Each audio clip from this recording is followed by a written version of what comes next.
Sports. Sactown Sports. Headlines. It's a Black Tuesday.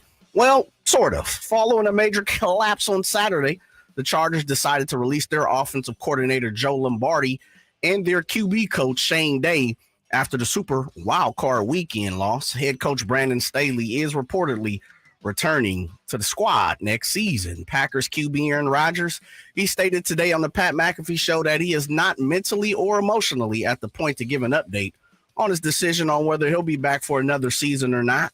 Someone who has made a decision is Jim Harbaugh. He will be staying with Big Blue, Michigan. As he said, his heart is with Michigan. Fight on.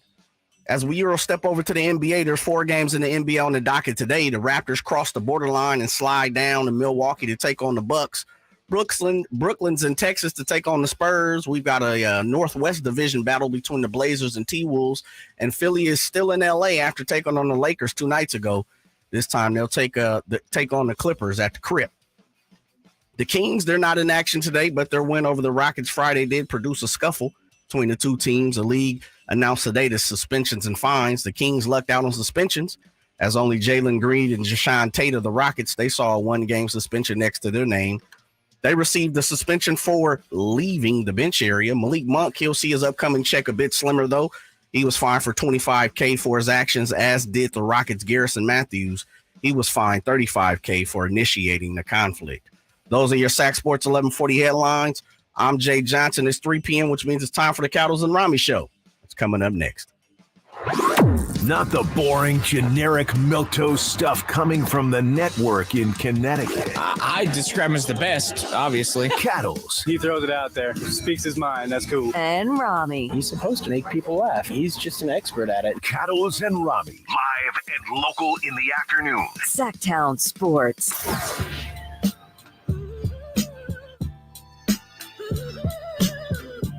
How many times? How many times? Is my mic on? I don't hear you. I can't hear myself. Your mic is Am I on? Hello. There he is. Hey. So how many times? It is kind of a Monday. So, yes. I was going to say, how many times am I going to say Monday today when it's actually It Tuesday? really feels like a Monday. Today really feels like a Monday. Not just because it's the first day of the week. There's just something about it that feels very Monday-y. And if we feel Monday-y. Yeah. Talking about the San Diego Chargers losing on a Monday. San Diego. Well, there you go. They moved back to San Diego, too. Trying to get all the things that we always mess up. David Carr is on his way out of Las Vegas. He's on his way out of Oakland. His way out of Oakland. I saw a car with an Oakland Raiders license plate the other day, and I was wondering, do you still do that? I mean, people still have election stickers from 4 years ago. No, but this was a license frame. I don't know. That's a good point. Yeah. I guess once you're in, right? Speaking of football, we will get to the Kings in a little bit. About 10 minutes or so, we'll talk Kings and Harrison Barnes. But we want to start off with the playoff football we witnessed over the weekend with the Niners taking care of business against the Seahawks. Not surprised. 41-23 was the end result. I thought the weather, honestly, was the biggest surprise of this game. The fact that, we heard torrential downpours and winds, Ramie, and we had sun for 70% of that puppy. Torrential downpours and winds were happening here in Sacramento. Yes. They hadn't arrived in Santa Clara yet when that game arrived. There was some rain throughout the game, but it didn't seem like it really affected the play very much. Some people were hypothesizing that some of Brock Purdy's errant throws in the first half had something to do with the weather. I don't know if that's the case or not. I think it was, first of all, quarterbacks aren't going to be perfect on every throw. Sometimes they just miss. And also, first playoff game jitters, I think, is a lot of what we saw in some of the struggles early on from Brock Purdy. I didn't think the weather really played much of a factor at all. No. Did the Jonathan Abram play a factor in this game? The one I'm talking about, of course, is when he seemed to twist the foot and ankle of Deebo Samuel, and Deebo was none too happy. And I guess the entire team was none too happy. Here was Kyle Shanahan in the post. I didn't like how that looked. I thought it looked pretty bad and the intent of the play. So I think that pissed a lot of people off. I think it pissed our team off, and I think you can kind of feel our team react to that after. I wish we were like that from the first play always, but sometimes when some stuff motivates the guys, I think it was cool to see us rally together. And I know Deebo was bothered, and it was cool he came back and answered. All right, Ramie, from that game, your number one takeaway. They should not have woken a sleeping giant, or just let sleeping dogs lie, man. The Seahawks had all the momentum in that game and were playing as loose as they could play. And it felt like the 49ers, I mentioned early on, it looked like Brock Purdy was feeling some jitters and was missing some throws. It really felt like they had the emotional edge on the 49ers in that game and were winning the momentum game of the whole thing. And from that point forward, the 49ers were a different team. I thought the Seahawks were going to pull off the upset, but you could see instantly a change in the demeanor of the 49ers after that play. And Kyle Shanahan is right. They were pissed off. And I knew that this thing was about to turn in the direction of the 49ers. I was pretty sure of it, but I knew when there was that strip sack by Omenahu that was recovered by Nick Bosa, I was like, oh, okay, this is when the tide starts to turn. That was game, set, match. Yeah. My number one takeaway from this game is how devastating Run CMC and Debo can be when they're both healthy as a tag team combination. These guys are like tag team champions of the world out there, just devastating defenses. And here was Run CMC talking about it. A lot of times you're playing against the tape. You want to just put good things on tape. You want to wake up Monday morning, and when you watch it on the iPad, you want to be proud of what you put out there. And there's always stuff, there's always things that, might have made the wrong cut here or did something wrong here. And that's football. That's what makes it so fun, is that constant pursuit for perfection. And I think everybody on this team has that. And that's why the practices are intense. That's why the meeting rooms are meaningful. Both guys, gigantic plays on Saturday. And Kyle Juszczyk in the postgame said, quote, quite honestly, those are two of the best players in the NFL with the ball in their hands. So if you can have them in the backfield together, just on the field together, man, it's going to be hard to stop. Ramie, Debo and CMC combined for 301 total yards and 2 touchdowns. I mean, what we saw from those two guys on Saturday was just a clinic on how to decimate a defense. What do you do? Like, if you're a defense, what do you do? Try to tackle at least. I don't think Seattle did a great job. But I mean, first of all, like, how do you game plan for that when there are that many weapons out there? We're talking about Debo and McCaffrey, but throw in George Kittle, throw in Brandon Ayuk. How do you game plan for that many weapons? And then even if you game plan it right, especially those two guys right there, but all 4 guys that I just mentioned, but especially those 2 guys right there, even if you game plan it right, they might leave you in their dust with a juke. Yeah. They might plant you in the turf with a stiff arm or just a shoulder or a helmet into your chest. Like, there are so many ways that they can beat you, including if you guess right. And if you're in the right place at the right time, they can still beat you because they're that good. It's a dangerous duo that they have with those 2 guys. And you know what else they are? They're perfect fits. They're perfect fits for this offense. They're perfect fits for this scheme. And look, when you marry 2 supremely talented humans like Debo and CMC with the perfect scheme, you have a combination that is very, very difficult to stop, and a combination that should have Niners fans super excited about this team as they march forward. You also have, because you have those 2 guys, and we'll talk about Brock Purdy later on in the show, but because you have CMC and Debo, you have protection for Purdy. And I thought the offensive line did a decent job, pretty good job on Saturday. But when you have those 2 game breakers, and we're not even talking about Brandon Ayuk, we're not talking about George Kittle. Ramie, this is why when you and I talked about Brock last week, I said, yeah, they can win with this guy. It wasn't necessarily because I thought Brock Purdy would take the world by storm and dominate the postseason. It's because he has weapons like CMC and Debo. It's a lot of what they did with Jimmy G. Yep. You know what I mean? But it's somehow even better, Nick.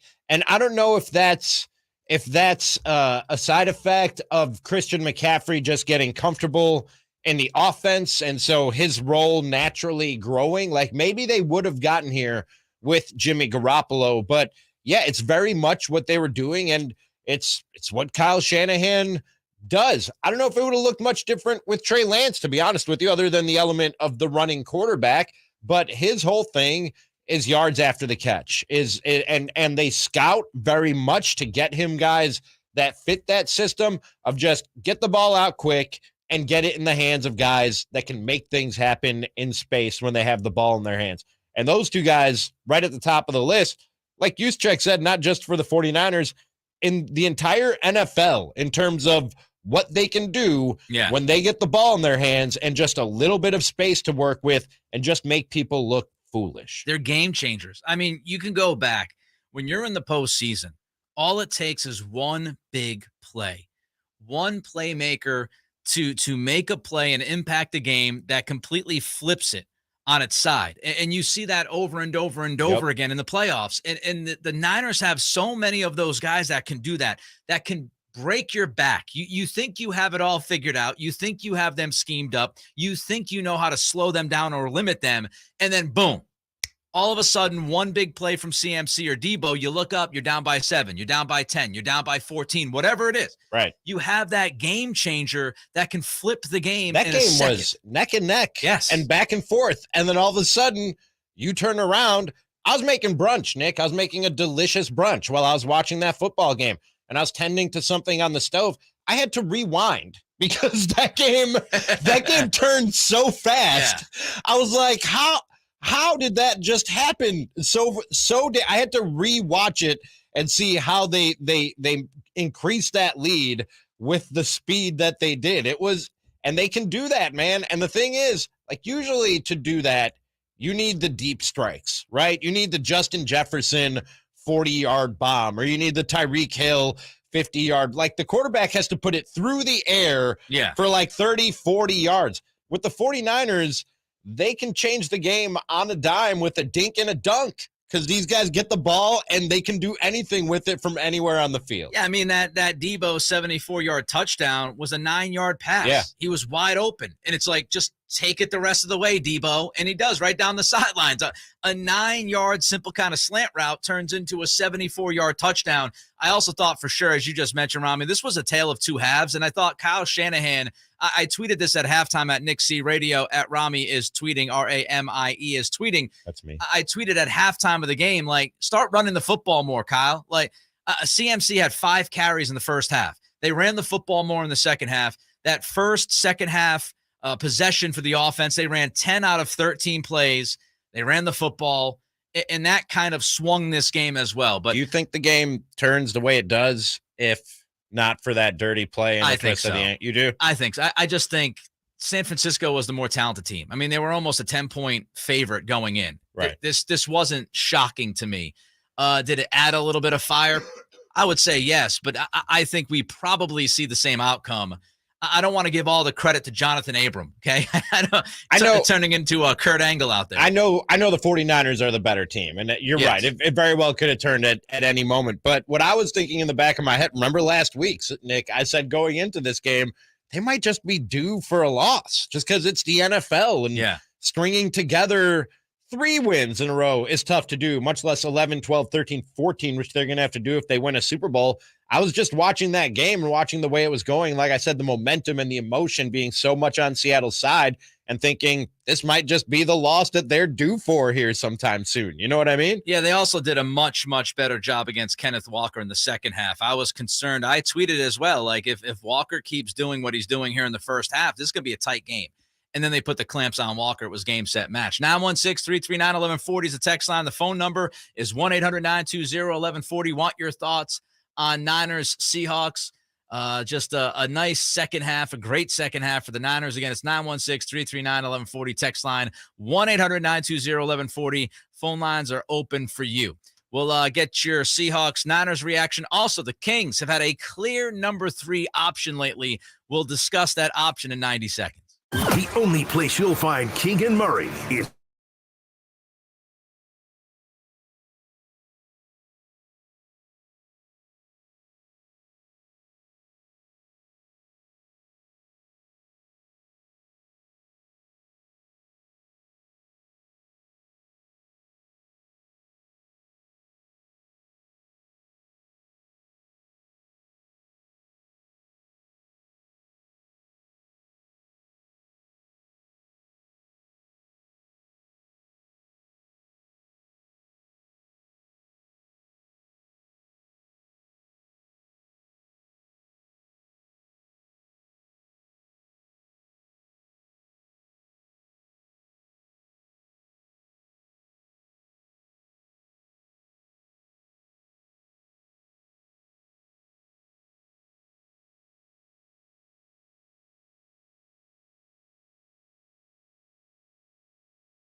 Cattles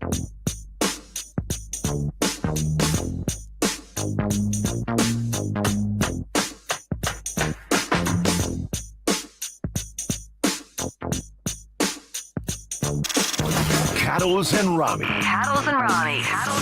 Sactown Sports. Time to check out Coastside Medical Clinic, dedicated to providing breakthrough remedies for men. Quick little note here for the Niners. Vote Mic Kings.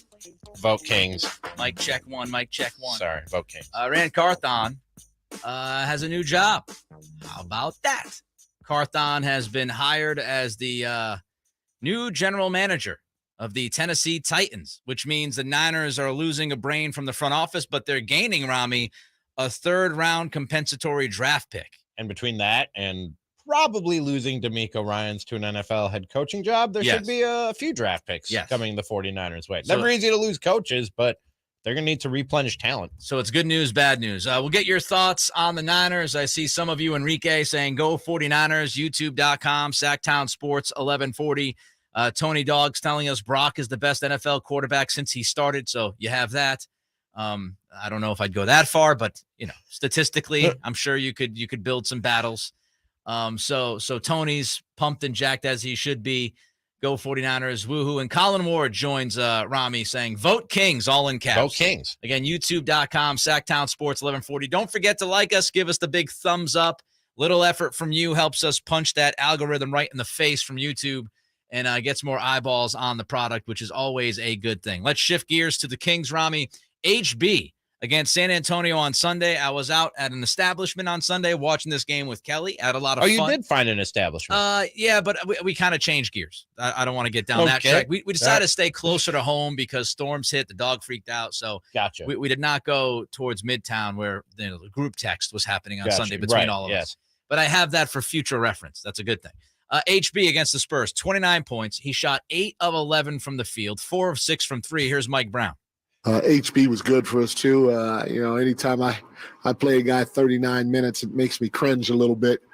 I wish I didn't have to do that to him, but we needed it. We needed to get this win on the road, and he was big. So, okay, I'll get back to HB in a second. But it's kind of funny hearing Mike Brown say, I cringe every time I play somebody like 39 minutes. When he played Domas 39 or more minutes and it felt like 20 straight games. He's cringing a lot. Yeah. He wasn't cringing when Domas was out there in a 17-point game and he hurt his thumb. You know how your mom used to say 17. Your face is going to get stuck like that when you make stupid faces when you were a kid? Mike Brown's going to be in a permanent cringe. Yeah, I don't know if I'd go with the cringe thing there. So HB in his last 7 games, Ronnie. Last 7 games, he has 23 points a game, okay? 23 points a game. He's shooting 58.8% from the field. He's shooting 53% from three-point land. What? Hold on. Yes. What? Yes. Say that again? All right. Last 7 games. Yes. I got the last thing. See if Ramie can absorb this. 23 points a game, 58.8% from the field, and 53% from 3. Wow. In his last 7 games. Wow. You and I were talking about this going back a couple months ago about who could be the number 3 option for this team. HB, at least right now, is clearly your third option offensively. Do you think that's, and you said right now, but because Kevin Huerter looked like the number 3 guy when the season started, and he was, no pun intended, red hot. He was one of the best 3-point shooters in the league for the first, 3 weeks, 4 weeks of the season. Do you think they're just going to keep cycling through number 3 options, or do you think HB has taken hold of it and that's it? Because I think it could be Keegan Murray, and I've said before that when Keegan Murray becomes that guy, that this team will take another step. They'll go to another level. Mike Brown said Greg Popovich would always preach to him and pound into him. You need 3 players in their prime playing at an all-star level. So I think when Keegan Murray gets there, because they have 2 all-stars right now, vote Kings. When Keegan Murray gets there, it's a whole nother story and a whole nother Kings team. I don't know if Harrison Barnes is the permanent number 3 or even for the rest of this season, or if they'll keep cycling through and eventually it doesn't land on Keegan Murray. I think that it's subject to change. Don't forget that Huerter to start the year looked like the 3 guy. Yeah. But I would lean towards Barnes being that guy because number 1, he's just been consistent. He's been aside from Fox and Domas, he has been your most consistent player, and there's not even anybody close, honestly. Like Keegan went through a bad month, and Monk has been up and down dramatically over the last 2 months.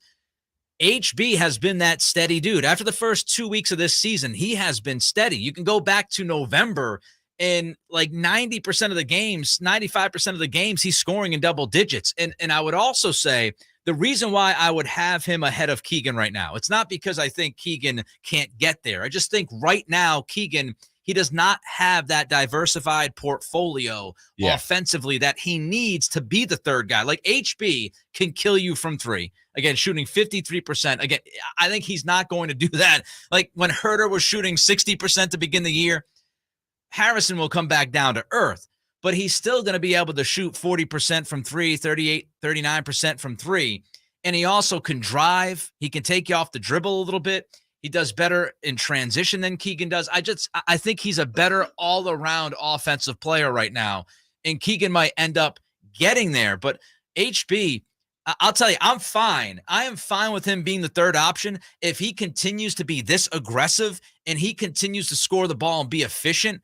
I'm fine with it. If you give me Domas, Fox, and the Harrison Barnes we've got the last 6 to 8 weeks, I'll take that as the three. Doesn't it seem like whoever's the hottest hand from the three-point line is the third guy? Like we said, it was Kevin Herter for a while. Now it's Harrison Barnes. And you say he's shooting over 50% from three in the last couple of weeks. Keegan Murray is shooting 40% from three this year, man. He leads all the rookies in 3 points this year, also in 3-point attempts and makes per game. And so I think at some point, and we keep cautioning Kings fans of this, when Kevin Herter got off to the hot start, when De'Aaron Fox got off to the hot start, when Keegan Murray got off to a slow start. Everything balances out in the end. You know what I mean? There's either regression or progression coming when these guys are overachieving or underperforming. Harrison Barnes is going to come back down to earth. And I think there's obviously still lots of room for growth with Keegan Murray. And I think at some point their 3-point percentages cross paths. Don't you think?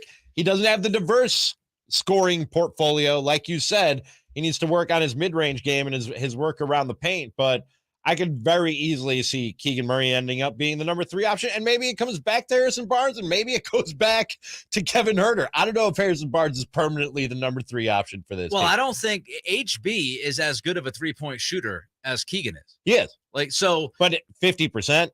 Well, no. Okay. He is going to come back down to earth, but earth is about 40%. It's about 39, 40%.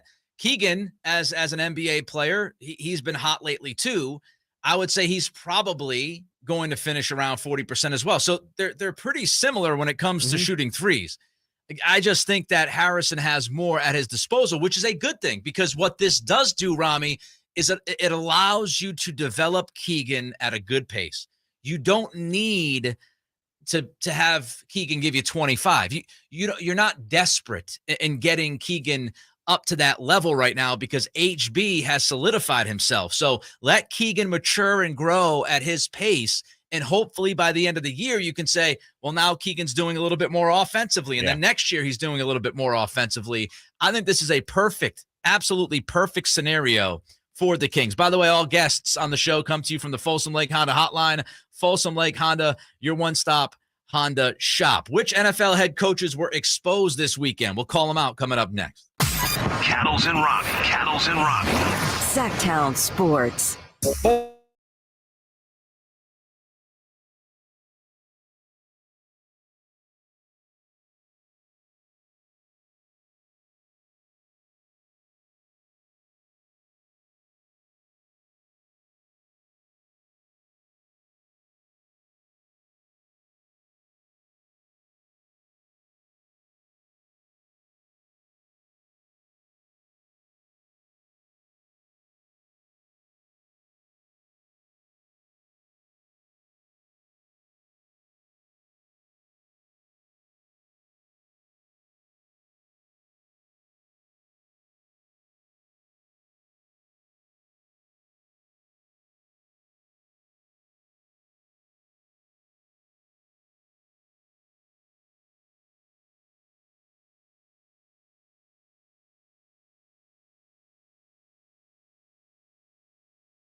Online at elkgrovedodge.com. Sactown Sports. Headlines. We'll begin in the association. There's 4 games on the docket today. The Raptors cross the border and slide down to Milwaukee to take on Giannis and the Bucks. Brooklyn is in Tejas to take on the Spurs. We have a Northwest Division battle between the Blazers and T-Wolves. And Philly is still in L.A. after taking on the Lakers 2 nights ago. This time they're at the Crypt to take on the Clippers in the nightcap. The Kings aren't in action today, but their win over the Rockets Friday did produce a scuffle between the two teams. The league announced today suspensions and fines. The Kings lucked out on suspensions, as only Jalen Green and Jashawn Tatum, the Rockets, saw a 1-game suspension next to their name. They both received those suspensions for leaving the bench area. Malik Monk, he'll see his upcoming check a bit slimmer, though, as he was fined $25,000 for his actions, as did the Rockets' Garrison Matthews, who was fined for $35,000 for initiating the conflict. Spinning over to the NFL, the 49ers lose their player and personnel guy, Rand Carthen, as he has just been announced as the Tennessee Titans' new general manager. Sliding down the coast to L.A., following a major collapse on Saturday, the Chargers decided to release their offensive coordinator, Joe Lombardi, and their QB coach, Shane Day, after the Super Wild Card weekend. Head coach Brandon Staley is reportedly returning to the team next season. Those are your Sac Sports 1140 headlines. I'm Jay Johnson. Coming up, more of the Cowboys and Ramie Show.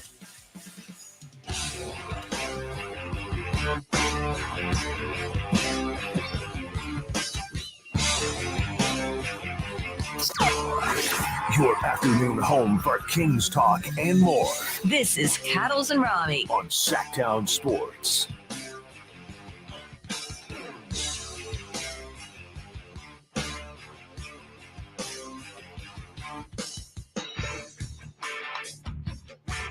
You ever going to get to this concert, Verlon? Oh, that's right. Unbelievable. They didn't reschedule, did they? They just canceled. Unbelievable. Damn. I got my money back. I didn't want my money back. You wanted to see the show you've been waiting to see for years. Take my money. Take my money. Take it. Give me the show. 3:30 on a Tuesday. Time check brought to you by West Coast Men's Acoustic Wave Therapy. Kings. Quick update on the Rand Carthon departure to Tennessee. David Lombardi just tweeted, the Niners will now have 3 third-round comp picks this year due to the minority hiring incentive. One from Saleh and Mayhew, one from McDaniel, and now one from Carthon. There's a 2 hire per year cap. And don't forget, as Ramie brought up earlier, D'Amico Ryans is interviewing all over the place. Yeah. I'd be shocked if he doesn't get a head coaching job this offseason. And if that happened, you can add to that. Lombardi tweets out, if Ryans is hired to be a head coach elsewhere, the Niners will run their total to 8 third-round comp picks acquired through this group of coaches and execs. If Ryans is hired next cycle, San Francisco will have accrued 9 third-round comp picks through this group. That cupboard's going to be more stocked than my snack cabinet right now. Is it possible? Literally can't close the snack cabinet right now. If I said I'm not surprised, is that a shot at you, or is that just... I don't know if you know this, but Jason brings in his brother gets him chips every year for Christmas. Really? So he brings them in. It's all weird, random chips. His mother gets him chips. His brother gets him chips. Yes. Like random, like weird for Christmas and his birthday. So throughout the year, he just picks up random. Great gift. So Jason Ross is just like a chip guy, huh? Like then he brings us in and has all of us try them. Of course he does. He's Jason Ross. Us? Who's us? Because they're in here. Yeah. Oh, you got a frog in your they've got pocket? the that's cool. Philly cheesesteak Pringles. Ramie's all upset. They're right here. Come and get them. Ramie's like, oh, that's nice. You guys get them. It's like an open invite. You know what I mean? Like, oh, they're here. No, I'm telling you to come and get them. Yeah. The king of open invites says. By the way, for the record, I invited somebody to brunch this weekend, and that was not. I slept until 11:30. That was not accepted. I slept in. What was Where'd it? you go? Was it Saturday when I slept in? I text you. Sunday. Went to the Porch in Midtown. Oh, good spot. spot. It is a good there spot. You go.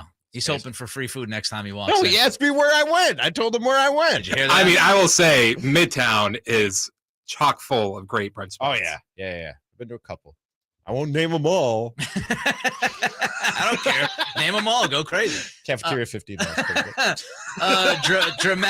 Dramatic super wild card weekend, Ramie. Most of the games were fun. Last night's game stunk, but most of the games were fun. But also most of the games had terrible coaching and or execution from the players. The Chargers. I was out at an establishment on Saturday with Kelly, and the Chargers get up 27-0, and I'm like, man, I picked the Jags to win this game. So on the I was show. thinking the same thing. Said the same thing to my girl. Yeah, this is gonna be like 60-0 when this thing is all said and done. Nope. Chargers choked. They lost a 27-0 lead. And they turn around and fire their offensive coordinator, Joe Lombardi, which tells me that Brandon Staley is staying.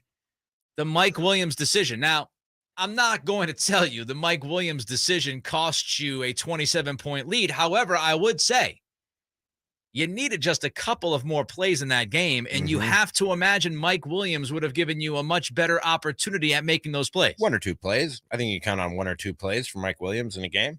That maybe is the difference. Unbelievable. Also, what is happening with NFL head coaches and clock management? Have they not figured this out? I mean, look, I'm not telling you I know more about football than any coach. That'd be ridiculous. No, man. I'm not telling you I could coach in the NFL. But some of these decisions, yeah, that's what Jeff Saturday said. Some of these decisions, my goodness, Mike McDaniel, did he have a brain cramp? What was happening with Mike McDaniel? That was he literally burned all of his timeouts because he could not get play calls in time. Like, it was constant throughout the game.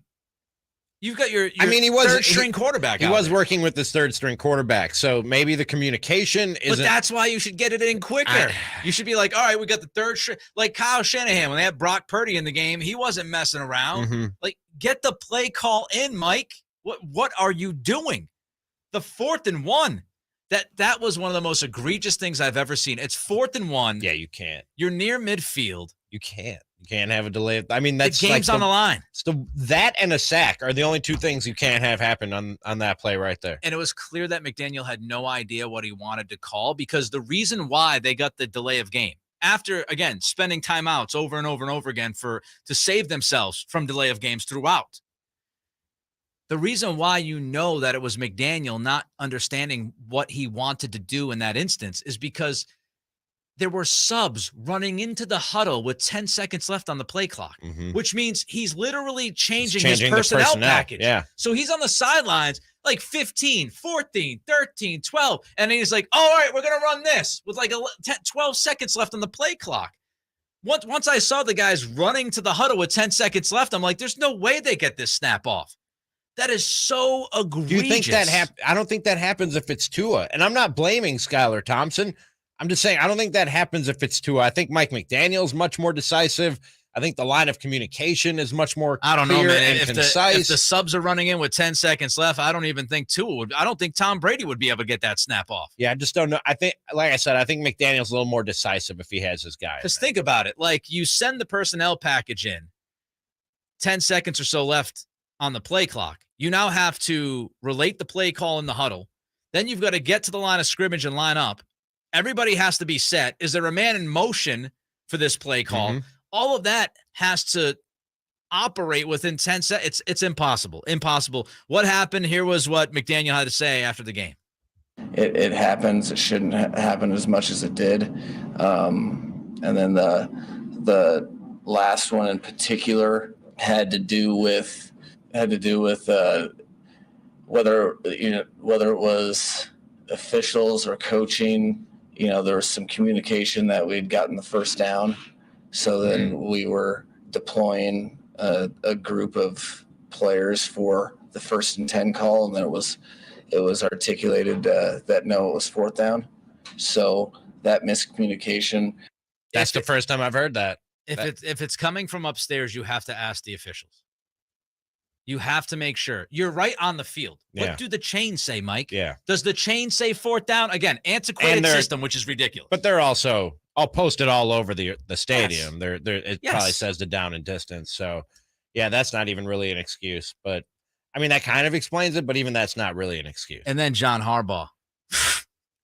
Again, backup quarterback, man. J.K. Dobbins picks up a 1st down. He's tackled with 1 minute and 8 seconds left on the clock. Harbaugh has 2 timeouts in his pocket. Instead of using one of those timeouts, the Ravens huddle.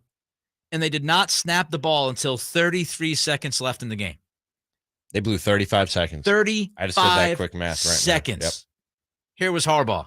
Yeah, there was to save the timeouts for the red zone. I think the thing that killed us was the holding penalty, which knocked us back. And the idea was we got time. We want to keep those timeouts to throw the ball. So we try to pop a run there. We're going to call a timeout after that, and then we still have run pass options. So we didn't want to give the ball. We wanted to score without giving the ball back. We think we're going to be in the red zone. We think it's going to be just a certain number of plays, and it's going to work right down to the end of the game, rather than maybe you score with 30, 35 seconds, you give a chance to go kick a field goal at the end. So I think we played it right. It didn't work out in the sense that after that we had incomplete passes, so you're not going to have a chance to call them. If you complete the passes, you get the ball back in the red zone, you call the timeout. So I think it's, from an elementary level, you could say, you should have called the timeouts, but we had the timeouts worked out right. Oh, from an elementary level. Oh, yeah, you would be stupid to use this thing. Oh, sorry, sorry, John. You're basic. You're basic if you're thinking they should have called the timeout right there. How about this? You have to score first before you worry about the clock, John. You're at the Cincinnati 17-yard line. Elementary, Nick. It wasn't like they were at the 5-yard line and they had the 2 timeouts and they could just take their time and not worry. But they were at the 17-yard line. This is all very elementary of you. You have to score first. Then worry about the clock. Like, you're taking it for granted that you're going to score if you don't spend the time out right there. Everything has to go perfect for you, John, for your plan to work. Guess what? Things don't go perfectly. So use the timeout, get the guys together on the side of the field and say, all right, this is what we're going to do. Very elementary. Even though you were very well thought out. And then Kirk Cousins. Elaborated it very well. Kirk Cousins. One last quick one. Your season is on the line. There was so much of this week. God. How does this all happen in the playoffs? Your season is on the line. It's a 4th and 8. And you throw 5 yards short of the sticks. I mean, I've seen multiple people point out, and not everybody else was covered. But in that case, it just doesn't matter. You have Justin Jefferson. Put it up to Justin Jefferson. Yeah, that's what you do right there. Kirk Cousins had a great game. You look, and if you watch that game, if you look at the numbers afterwards, Kirk Cousins had a very good game. That was a really bad choice right there. That's Kirk Cousins in a nutshell. He's bound to make some silly decision in a big moment. Their defense sucks. Awful. They scored a lot of points this year. I don't know that you can put it on Kirk Cousins in the offense that the Vikings didn't go any farther. They scored a lot of points this year. That game wasn't all on Kirk for sure, but you can't throw it 5 yards short of the sticks. No. On 4th and 8. No. You just can't do it. All right, we'll get back to the Kings. This show takes on a significant mission this week. This show. Yes. Right here. Yes. Cattles and Ramie. We have a significant mission that we have to take on this week. On Sactown Sports. Yes. 1140. We'll explain it next. Gotcha. Cattles and Ramie. Sactown Sports. At Folsom Lake Honda, in addition to great prices on new Hondas, we stock the best selection of quality pre-owned vehicles, and each one of those vehicles is priced to sell now. With new cars in high demand, Folsom Lake Honda has a great selection of quality one-owner trades with low miles, and each is priced to sell now. Every used vehicle on the lot comes with a Carfax Vehicle History Report and has passed a safety inspection. Shop our entire selection at FolsomLakeHonda.com. Folsom Lake Honda, yeah, your one-stop Honda shop. Folks, there's been some fumbles on the way to the big game, but he's been getting some help to get it done tonight.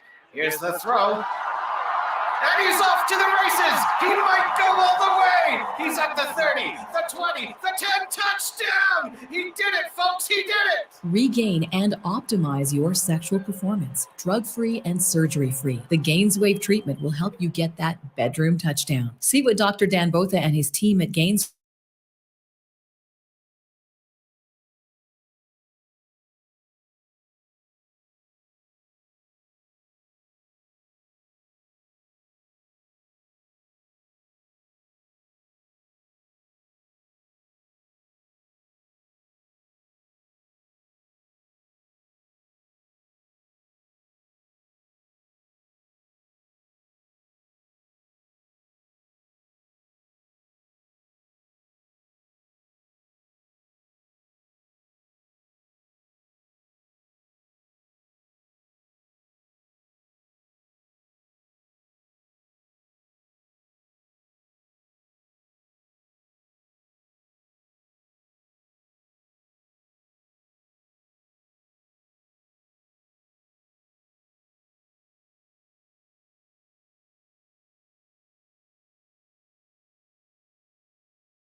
Live and local in the afternoon. They always keep you on edge. Cattles And Ramie. on Sactown Sports. All right, Ramie. All right, Nick. We have a significant mission this All right, week Jay. as a show. JJ. Yes, sir, Nick. Verlad. All right there, Chris. Verlad. Ramie. JJ. Shouts out, Ron. Verlad, you looking good. All right, so we have a significant mission on our hands this week, folks.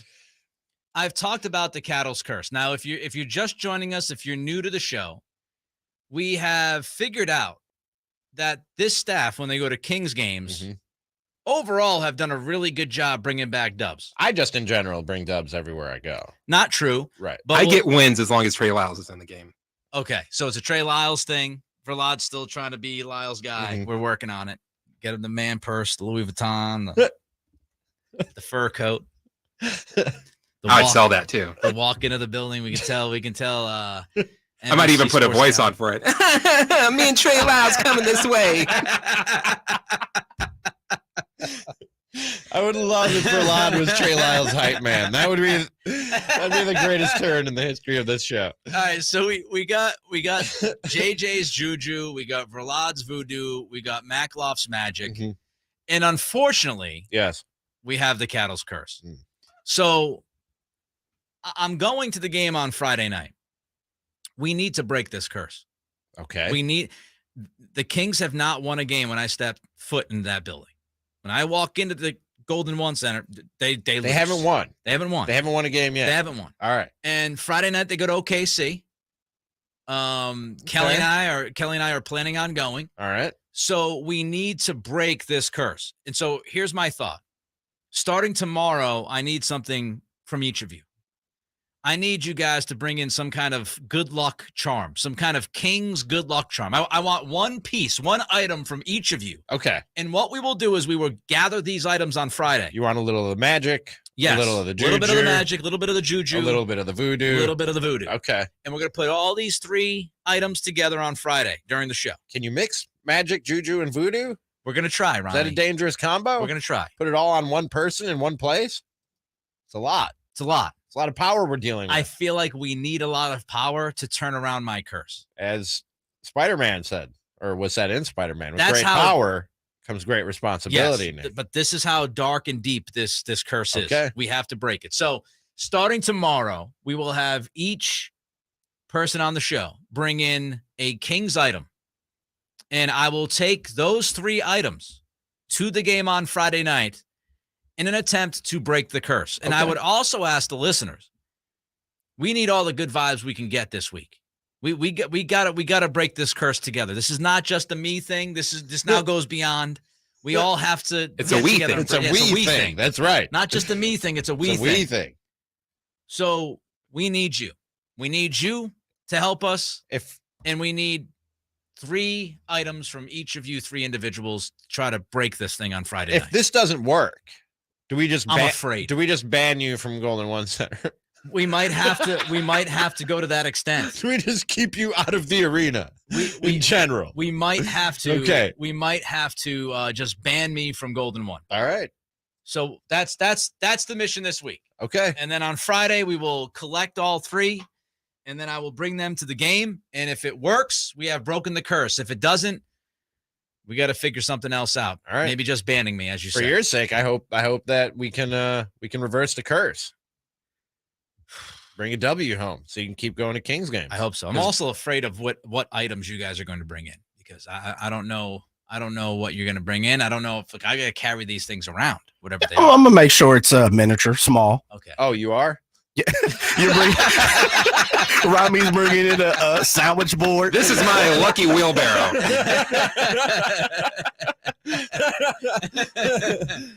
Oh boy! No, I hope you get to keep going to Kings. I went to my first on Friday night. And Well, it was a good time. It was a good experience. Simone, who joins the show officially next Monday, says she is also going to bring something. Oh, okay, good. So there will be 4 items. Oh, what's to bring Simone in. got? I don't She's know. got the. She also said something. she's 5-0 this season. Wow, Really? Simone's 5-0. Man. Wow. We got to come up with a Simone thing now. We got to work on that. I'll work on it. 5-0. See Wow. that? But here's the bad thing for Simone is we can't allow her to go to any games unless they're big games now, right? We don't want to waste it. Yeah, that's true. We got to be very selective. There's only so much in the tank. We got to be very selective. By the way, Friday night, what do we call that Kings Rockets thing? Was that a kerfuffle? Was it a disagreement? What do we call that? I was in the building, and I don't even know what to call it. I said fracas. Fracas. Yeah, I like it. good. Fracas is good. So Garrison Matthews fouls Malik Monk. Dust up. Monk punches the ball out of Matthews' arm, and it goes flying towards the stands. Matthews loses it. Here was my thought on this. I don't think, because Kelly and I were watching the game, and Kelly said, is that usually how guys react when that happens? I said, no, I've seen guys get a little upset. Not every guy gets upset, but I've seen it happen where a guy gets upset when the ball gets slapped out of their hands. Like, oh, well, you're trying to show me up, right? But I haven't seen anybody get that heated. He had to say something. Malik Monk had to say something, right? That set Matthews off. Because you could see Monk was saying something to him. He was chirping for sure. He was chirping. Yeah. I think Matthews lost his mind because of what Monk said, not because of what he did. Probably. I don't know. It did seem, like I said, because if it was over the ball getting knocked out, that was a huge overreaction from Garrison Matthews. Yeah, very much. That was an embarrassing reaction if that was it. And can we just, don't even bother with NBA fights, man. You know what I mean? Y'all just get in each other's face and start jibber jabbering. Nobody's doing anything. Nobody's doing anything in these NBA fights. I love when an NBA player just looks at the other guy and laughs because he knows. They all know. It's so fake. Nothing is happening. Yeah, it's just it's a bunch of grabbing jerseys and nothing happens. Here was Mike Brown on the kerfuffle. Sometimes stuff like that happens. You wish that nobody gets hurt, which didn't happen, and then you hope nobody gets kicked out, or suspended in situations like that. But I've been part of the league many years, and it's not the first dust up that I've seen. And trust me, I've seen worse. I was right in the middle of the Malice in the Palace back in the day. So, it just is part of the game that, hope doesn't, like I said, go to those two extremes where guys get kicked out or guys get hurt. 4 ejections. I mean, come on. Tate and Green were suspended by the NBA for a game over this thing. Were they really? Yes. I didn't even see that. And the referees were watching the replays like it was the Zapruder film. Just like Dude, they it spent took 15 so minutes long at the monitor. I'm like, it took what are we so doing? long. It's just a Donnybrook, guys. Donnybrook. I like that. That's another good one. He used dust up. He used dust up. Yep. That was good. Yep. But I don't think we needed a 45-minute review. No, that could have been done in like 2 minutes. My word. That could have been said and done in 2 minutes. NBC Sports California, for anybody who was watching the game like I was on TV, they showed Mike Brown on the bench. It was hilarious during the long review. He made this like his eyes rolled, like, come on, what are we doing? He put his head back. It was great. Perfect timing by the camera crew. By the way, Joe Giroux, our friend here at Sactown Sports, says the Simone sorcery.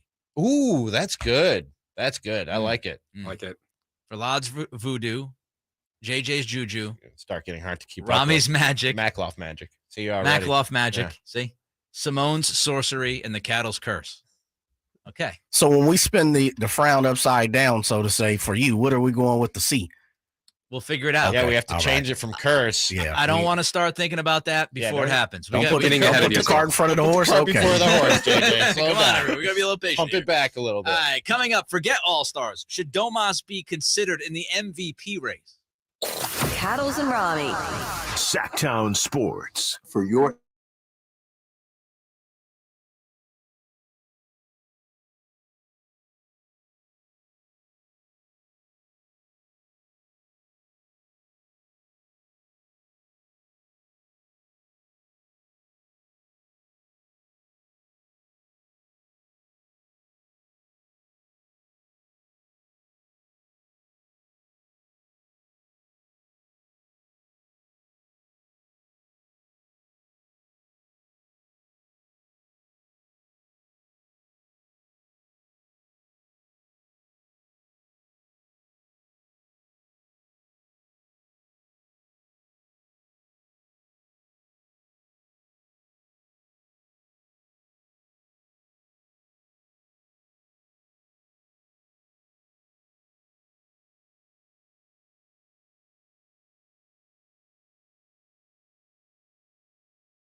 station of your Sacramento Kings. From the Power Business Technology Toshiba Studios. This is Sactown Sports. Sactown Sports. Headlines. We'll begin in the association. There's 4 games on the docket today. The Raptors cross the border and slide down to Milwaukee to take on Giannis and the Bucks. Brooklyn is in Tejas to take on the Spurs. We have a Northwest Division battle between the Blazers and T-Wolves. And Philly is still in L.A. after taking on the Lakers 2 nights ago. This time they're at the Crypt to take on the Clippers in the nightcap. The Kings aren't in action today, but their win over the Rockets Friday did produce a scuffle between the two teams. The league announced today suspensions and fines. The Kings lucked out on suspensions, as only Jalen Green and Jashawn Tatum, the Rockets, saw a 1-game suspension next to their name. They both received those suspensions for leaving the bench area. Malik Monk, he'll see his upcoming check a bit slimmer, though, as he was fined $25,000 for his actions, as did the Rockets' Garrison Matthews, who was fined for $35,000 for initiating the conflict. Spinning over to the NFL, the 49ers lose their player and personnel guy, Rand Carthen, as he has just been announced as the Tennessee Titans' new general manager. Sliding down the coast to L.A., following a major collapse on Saturday, the Chargers decided to release their offensive coordinator, Joe Lombardi, and their QB coach, Shane Day, after the Super Wild Card weekend. Head coach Brandon Staley is reportedly returning to the team next season. Those are your Sac Sports 1140 headlines. I'm Jay Johnson. Coming up, the fellas talk MVP and Domantas Sabonis. That's next.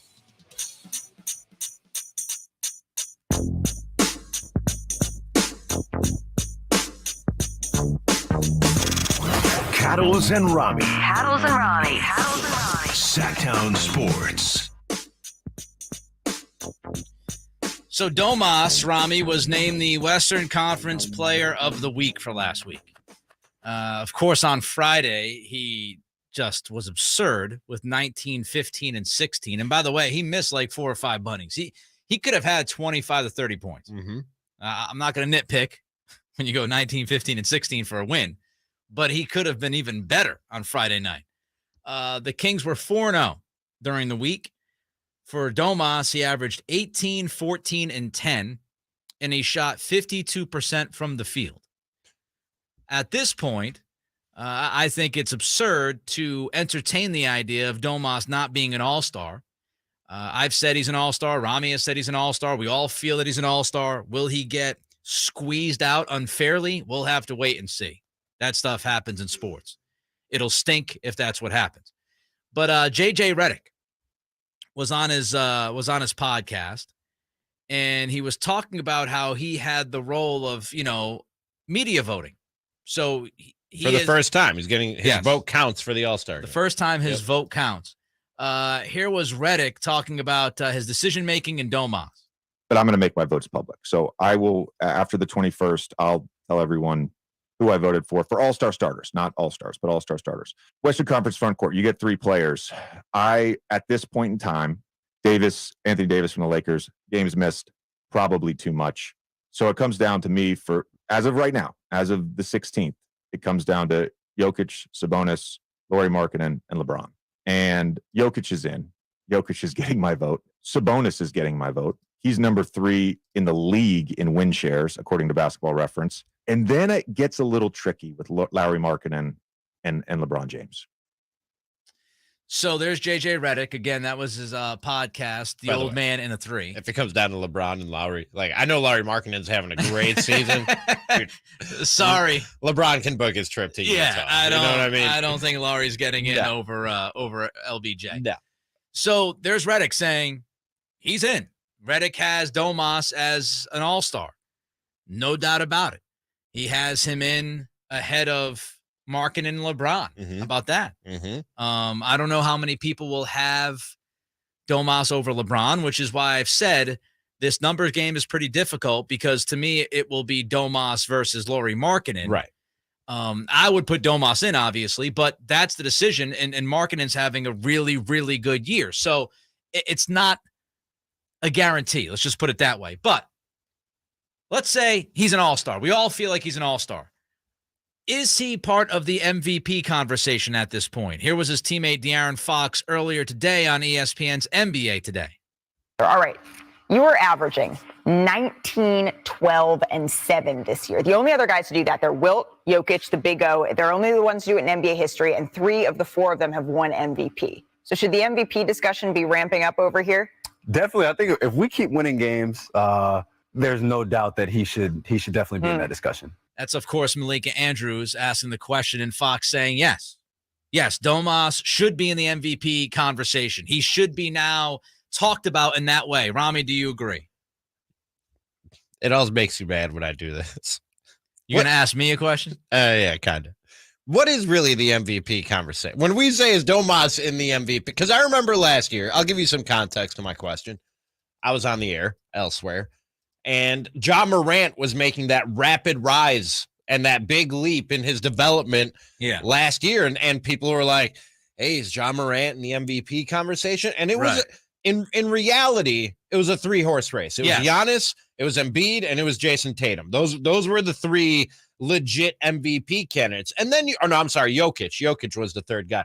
And then you could talk about like some other ancillary guys that are sort of floating around the MVP conversation that might come in 4th or 5th. All right, let me answer your question. I think if you say somebody is in the MVP conversation, they have to be at least in the top 4 or 5.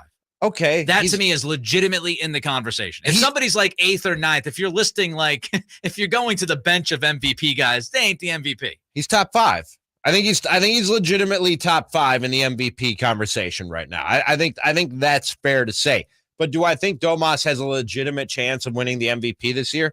No, I don't think he has a shot to actually win it. But if you're asking me, should he get top 5 consideration and a few votes? Yeah, sure he should. All right, so I'm going to ask you. This is something you hate that I do. Are you putting Domas in over Giannis? No, I wouldn't put him in over Giannis. Are you putting Domas in over Jokic? No. Are you putting Domas in over Luka? No, probably not, just because of that one stretch Luka had where he was literally like the greatest basketball player to ever walk the earth. Are you putting Domas in before you put Embiid? He's right there with Embiid. For me, that's where the conversation starts with Luka. And honestly, that's Hold on. There's one more name. Okay, go ahead. Jason Tatum. Okay, that's 5 guys right there just named.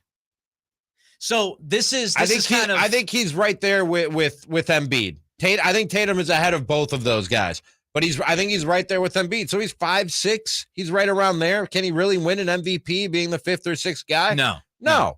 But if that puts you in the conversation, then yeah, he's in the conversation. The first thing I would say, the exercise that I always do that I just did, I do it for a reason.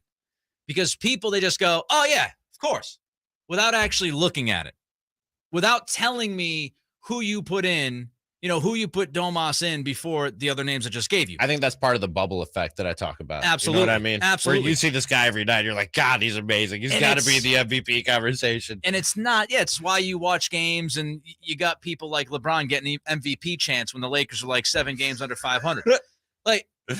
It's not because I don't believe Domas isn't really, really, really good. He is really, really, really good. What I would say is the fact that we're even having this conversation is what matters. Yes. The fact that we're even talking about this, the fact that there are some numbers that people would throw out that would, win shares is one of them, right? JJ Redick used it. Win shares is big for some people analytically. Domas is like top 3 in win shares in the NBA this year. There are arguments that people will try to use. The exercise to me is not about whether or not you think Domas is going to be the MVP. The exercise in itself tells you all you need to know, that Domas right now is considered a top 10 NBA player this year. Yes.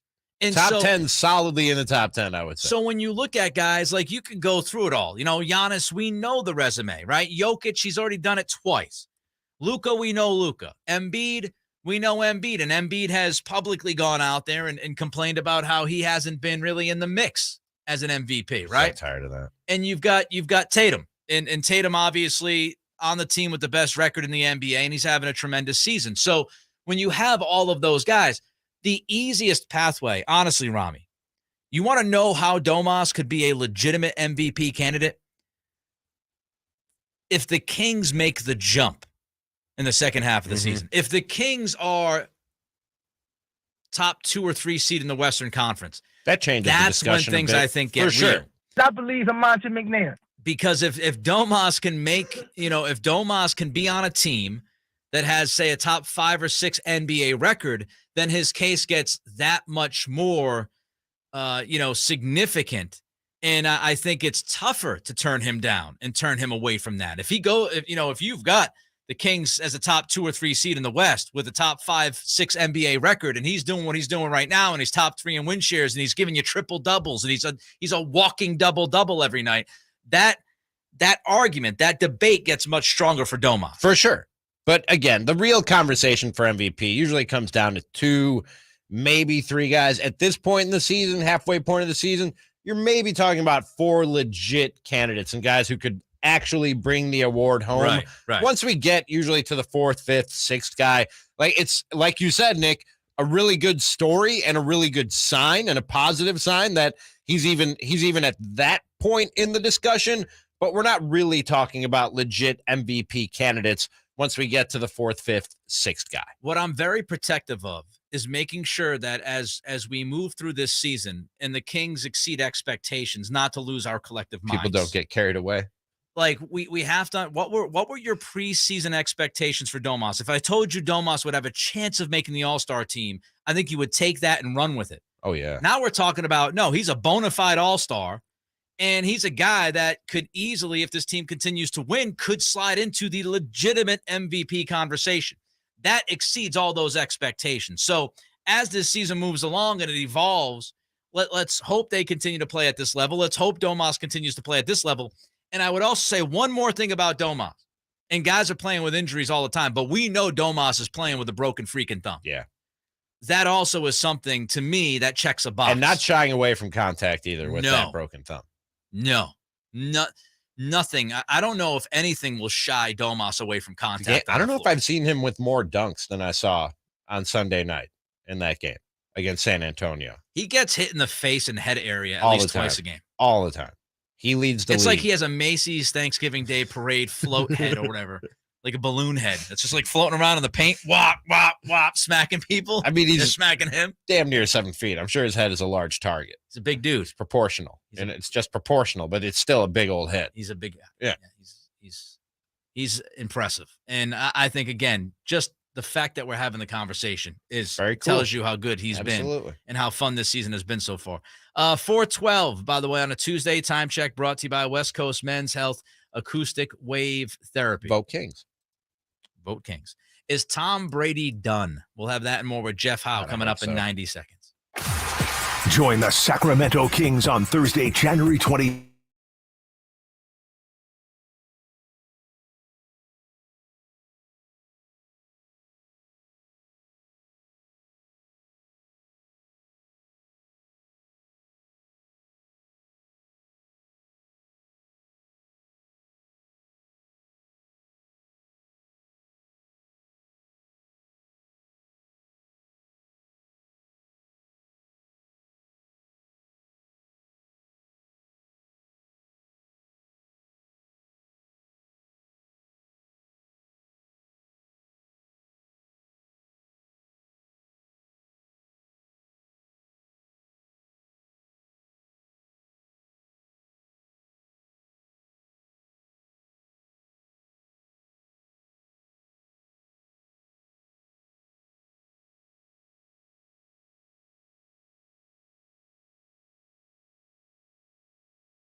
Your afternoon home for Kings talk and more. This is Cattles and Ramie on Sactown Sports. Don't forget to pump that like button, youtube.com, Sactown Sports 1140. Again, if you like what we do, it's the only way we can beat the YouTube algorithm is by all of you going by there and pressing that thumbs up button and liking what we do. That will get us to more eyeballs and ears around Sacramento, which is obviously the goal. To build out that community. So again, youtube.com, Sactown Sports 1140. If you're there, just take the 1 second that you need to take to give us that thumbs up. Right now, we are joined by our friend Jeff Howe from The Athletic. Of course, Jeff, as always, is on the Folsom Lake Honda hotline. Folsom Lake Honda, your one-stop Honda shop. Jeff, thanks for the time, as always. Lots of talk about Brock Purdy and the fact that he has earned the right to be QB1 next season. Do you think Kyle Shanahan and John Lynch will operate as such during the offseason? Oh, I think so. And I think, it's got to be a competition. Like, you're not going to earn anything right now, unless they go out and win the Super Bowl, and then it's like, how do you bench that guy?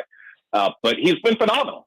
Since he began starting, the 49ers have scored the most points in the league. Like, this isn't just a guy kind of going out there and playing complimentary football and, smart with the ball and no turnovers and just let the defense win games. Like, he's become an actual weapon for the 49ers. He's been outstanding. And assuming he continues this play into the offseason program and into training camp, he won't have anything to worry about. He'll be the starter next year. But I think, we've spoken about this before.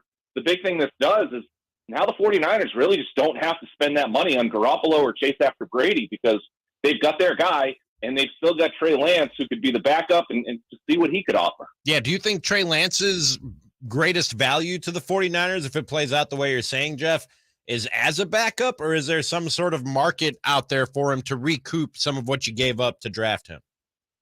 If somebody comes calling with a first-round pick and Purdy, again, continues to play like he has, like there's no all this like unexpected drop-off or whatever, there's no injury that you've got to maintain in the offseason.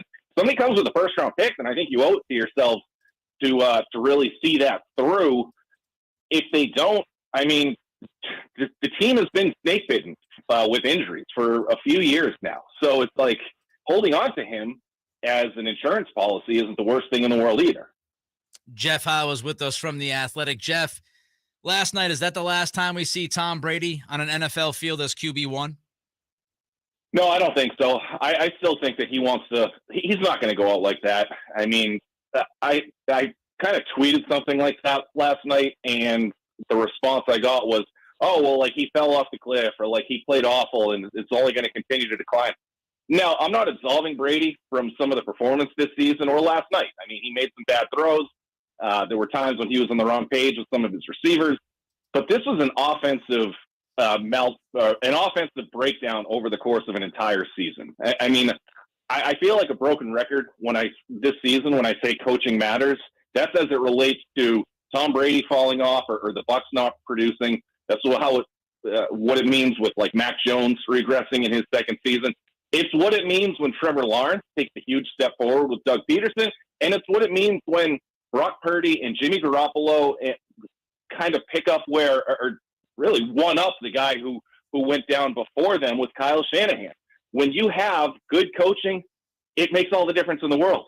And when you've got Tom Brady struggling as bad as he did because of bad coaching, that stuff matters. I still think that he's got plenty to give if he goes to the right system. You brought up Trevor Lawrence. Was that a great comeback in one of the early chapters of what looks like might be a great quarterback in the NFL, or was that the Chargers choking one away?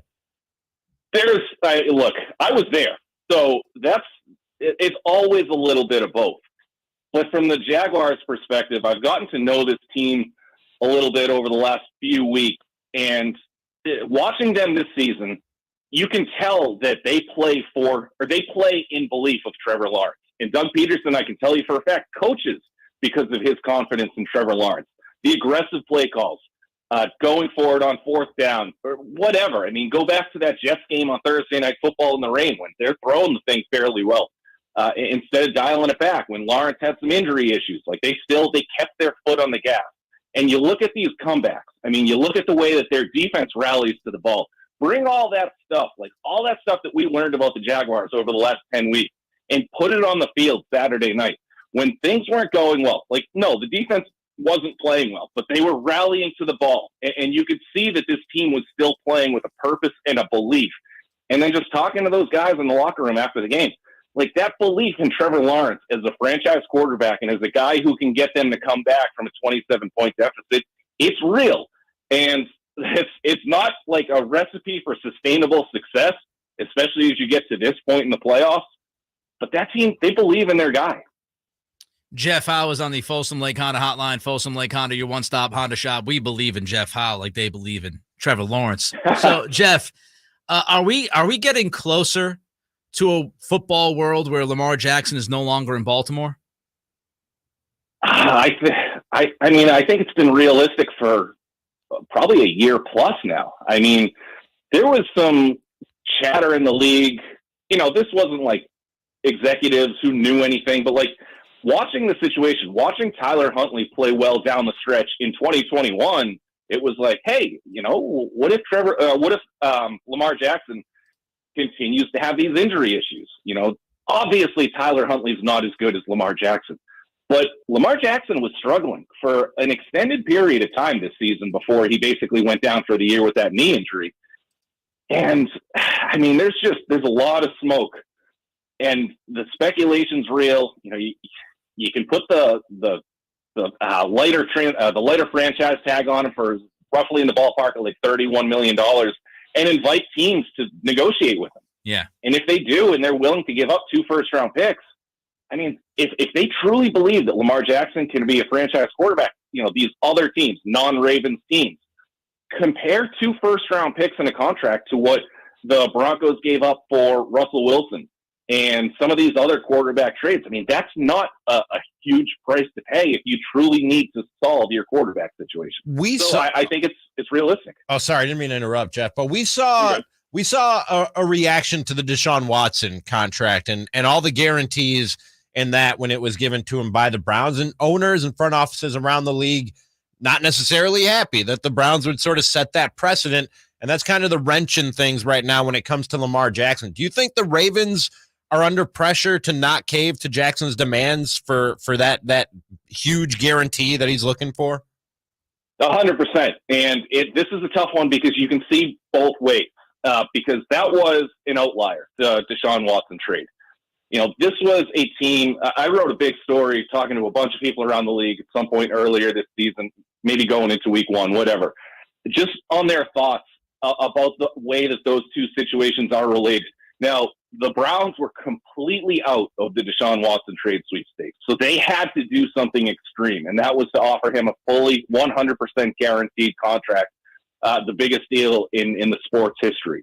And that was how they got him there.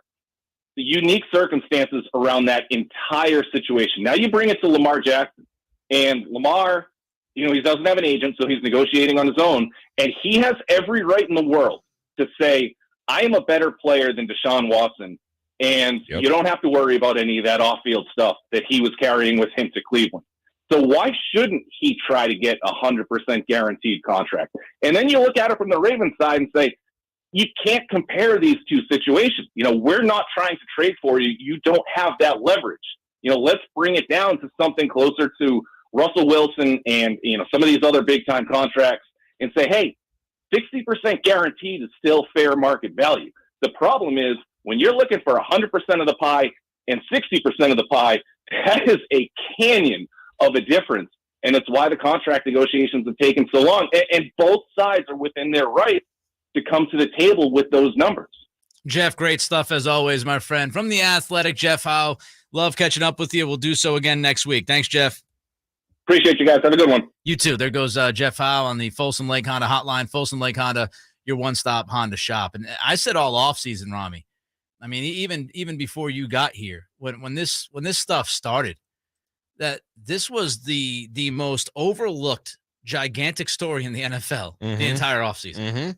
It's Lamar Jackson not being able to agree on a deal, and his mom and him kind of represent him in the room during these talks, and it seemed like they weren't on the same page. And this guy, we're talking about a dude who MVP of the league, and they have not been able to get together and work out a deal. And Jeff is right. That's when you're looking for 100 and they come with 60. That's a chasm between the two sides. That's not just a little ground that they need to make up between. There's a lot of ground between the two sides that they need to make up if they're going to get this thing done. They have the franchise tag. I don't know how ugly things get if they decide to use a franchise tag with Lamar, but they do have that option if they decide to push that button. Time to check out Cosi Medical Clinic, dedicated to providing breakthrough remedies for men. We get back to the Kings. What was happening the last time the Kings were 6 games above 500? We jump into the time machine next. Cattles and Rock. Sactown Sports. Sacramento weather is brought to you by Bonnie. I'm Mark Finan in the KCRA3 Weather Center. Skies will stay clear tonight over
Sports.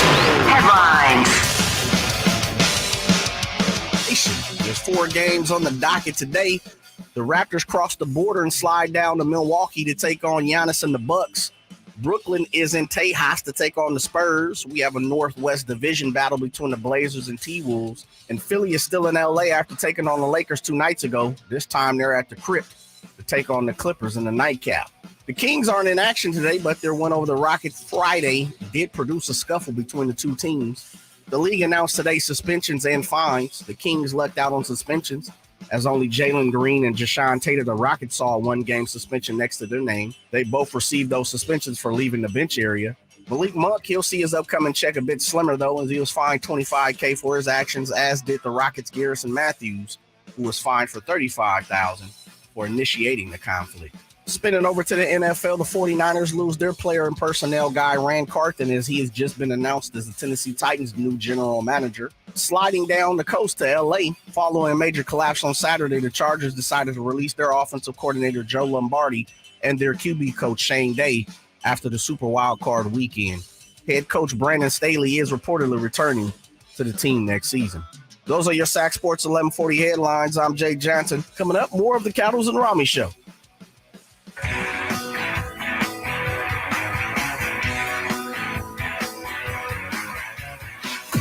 One brings Makloff magic, while the other, we're still trying to figure that out. Cattles and Ramie. Sactown Sports.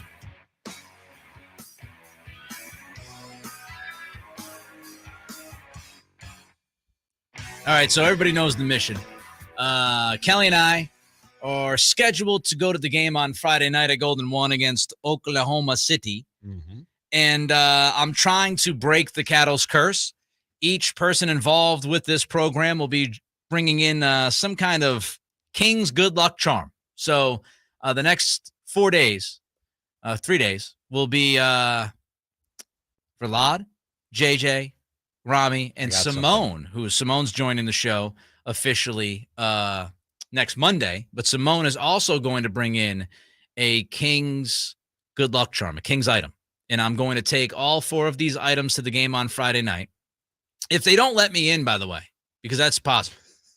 You that Cattles guy? King's security might not let me in. So I might have to leave some of the items in the truck. But hopefully they're within a good distance. If you have too much stuff on you. Okay. They don't let you just bring in a bunch of stuff. Yeah, that's true. So that's why you got to learn how to sneak it in. Maybe you can give me your pointers there, Verlad. It's a great way to sneak something in is to say you're going to sneak something in on the home for Kings basketball. That's right. Sactown Sports We're not announcing it or anything. So we're trying to break the Cattles curse, and there's a poll up, youtube.com, Sactown Sports 1140. The poll was put up. So should Nick attend another Kings game? Because the question was maybe I should just not attend. I think we give him one more. If we can't break the curse, we're going to get the good luck charms. We're going to get all the good luck charms together on Friday. Yeah. We're going to do the entire show with all 4 of them in the studio to get the vibes going. And then I'm going to bring said items to the game, and hopefully this will break the curse. Kings have not won when I walk into the building. Should Nick attend another Kings game? Yes, curses aren't real is number 1 with 56%. And then no, keep the Cattles curse away is 43%. So we'll keep you updated on that. Speaking of the Kings, Ramie. Yes. They're now 24-18, baby. Last time they were 6 games over 500 was Tuesday, April 18th, 2006. 2006. So April 18th, 2006 was the last time that the Kings have been 6 games above 500. It was the last regular season game of the 05-06 season. It's the last time. So we figured we'd jump into the time machine. That's but a young man. And have Verlad and JJ let us know what in the world, in case we forgot, which we have, what in the world was happening on Tuesday, April 18th, 2006. What was happening in this country? What was going on? I'm going to throw you my DeLorean, gun it to 88.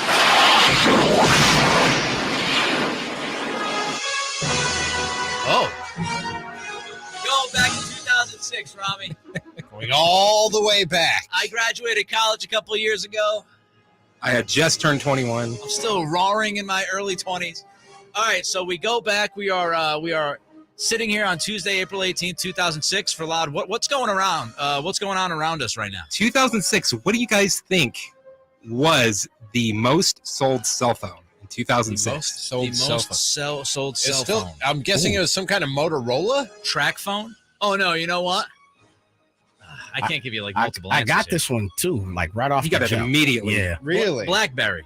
Nope, it wasn't a BlackBerry. Like a sidekick? I had one of those with the little. That was my second guess, right? The little rolling ball joint. Yeah. It was the Motorola Razr. None of you guys had the Motorola Razr? Motorola Razr. I don't think I did. They had weird like games on there and stuff like that, but that somehow cost like $30. It was a flip phone. I just Googled it. But, so I didn't want to bring up like bad vibes. The number one song at the time was Daniel Powter's "Bad Day." Oh, Yeah, that one. But what was interesting while I was looking for different songs, the Oscar-winning song that year was. Trying to have things, but it's hard for a pimp. But I'm What movie is this from? ATL, right? Hustle Flow, right? Oh, Hustle Flow. Yes, Hustle and Flow. Hustle and Flow. 3-6 Mafia with the Oscar-winning song. How about that? Wow. Here for like the other thing, I was researching 2006. Terrible, awful year. Terrible movies, just awful movies. I did find a couple that we are fairly. The day that the Kings were top 5 or 5 games over 500. The movie that came out was Scary Movie 4. Yes, Scary Movie 4. I tweeted that this weekend because I did this exercise just for the made movie. 4 of and the those? song. They made way more than 4. Yeah, there's like, isn't there a new one that just came out not too long ago? Shut up. No, I think there is. Hold Yes. on. Really? Scary Movie.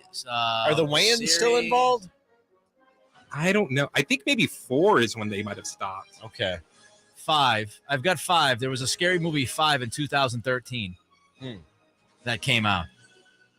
That all-star cast included Charlie Sheen and Snoop Dogg. Oof. And Ashley Tisdale.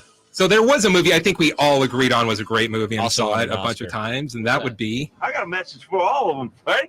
Shake and bake. Oh, What yeah. does that blow your mind? Talladega Nights. That just happened. And there is also a crazy movie that we still say lines to this day. Enough is enough. I have had it with these motherfuckers. Oh, snakes. On this motherfucking plane. Everybody strap in. That tells you about the year of 2006. Snakes on a Plane came out in 2006. Number one movie was Pirates of the Caribbean. All I could think of, for the rest of my life hearing that, is the Dave Chappelle Samuel Jackson beer skit, which is just, if you haven't seen it, YouTube it. Samuel find Jackson it. beer. No, Samuel Jackson beer. It's fantastic.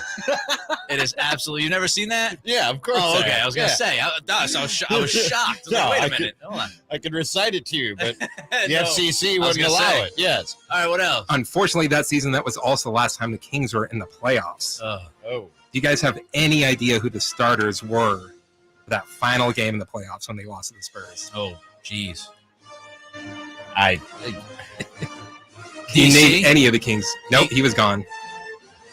I think I got 3, right? See, I missed. Yeah, you got 3. Okay. C-Web? He was also gone. He was also traded. Lottie wasn't still around, was he? No. He was gone. So I'll help you fellas Hold out. on, Bibby.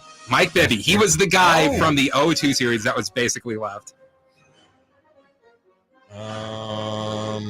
I don't think you'll get the other ones. So one I of them wasn't watching much Kings. One of them Yeah. changed his name Sorry. a couple of times. This is a guy who's changed his name a few times. Oh, that's got to be Ron Artest. Correct. Yes, Metal Metal World Peace. Yeah, he did play here, didn't he? Also, World Peace. Bonzi Wells, Brad Bonzi Miller, Wells. and I should have got Brad Miller. the guy that came back in that Weber trade, Kenny Thomas. Kenny Thomas. Kenny Thomas. Oh, NBC Sports California's Kenny Thomas. wow. They might be related. That team made the playoffs, huh? August 2006. I know you guys are all a part of this. I turned 25. Oh, really? Yeah. Something special happened on that day. Quarter century, baby. The 100 millionth account of MySpace was created by a man in the Netherlands. We were Facebook- still MySpacing. Oh my god. Facebook, Twitter, iPhone did not exist when that happened. Wow. Also, something to make us feel old. Xochitl Gomez was born in April of 2006. Oh my God. She is America Chavez in Doctor Strange. Huh. Wow. So that's what was happening in 2006. The last time this team was 6 games above 500. She was days old. You brought up Doctor Strange. We were 2 Spider-Verses ago in 2006. That has no meaning to me. Oh, also more. Tobey Maguire was still Spider-Man. Okay. More sports news. The upside down kiss thing? Yes. Yeah. 2006, Tiger Woods won 2 majors. Wow. Remember when he used to do that? Tiger Woods, yo. The Open Championship and the USPGA Championship. It's a whole different world. It's a completely different world we lived in. A lot. That's what, like when Tiger Woods won that. It's like, okay, when's he going to break the record? A lot has happened. When did he break the record? He didn't. He never had. Come on, Ramie. I was kidding. Everybody took me seriously with that question. So there you go. That's what the world was like last time the Kings were this good. MySpace. I was just talking to my wife about this MySpace literally a couple of days ago for some odd. Oh, I was telling her Justin Timberlake had bought it years ago, like 2012 or something like that. And then it just got resold in 2018, 2019. So I went to MySpace to see if it's still active. It is. Really? Yes, it is still active. We should open a Cattles and Ramie MySpace page. Take over the world. Let's do it. I'm in. Let's bring it back. Totally in. Let's bring it back, guys. Have our top 8. Make it cool again. An NFL star goes on a curse-filled rant at NFL officiating. You don't want to miss it. It's next. Cattles and Ramie. Sactown Sports.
said what? On Cattles and Ramie.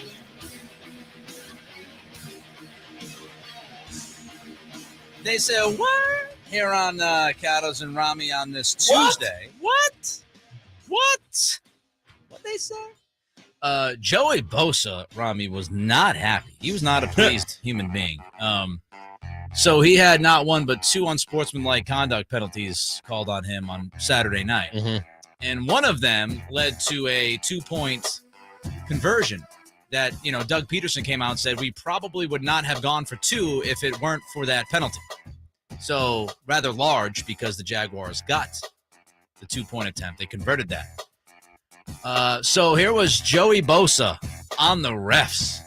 I need to be more accountable for my actions, obviously, but it's a heated game. I think there just needs to be more accountability on. If I say something to them, I get a $40,000 fine. But if they blow a call that ruins an entire team's season, they're probably back in the locker room after the game, like, got that.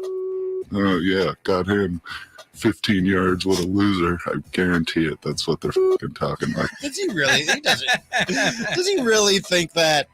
He doesn't really think that. He sounds like when you're talking and you're like trying to hold back a yawn. Like, oh yeah, we're gonna go out and we're gonna try it. He does. That's a great call.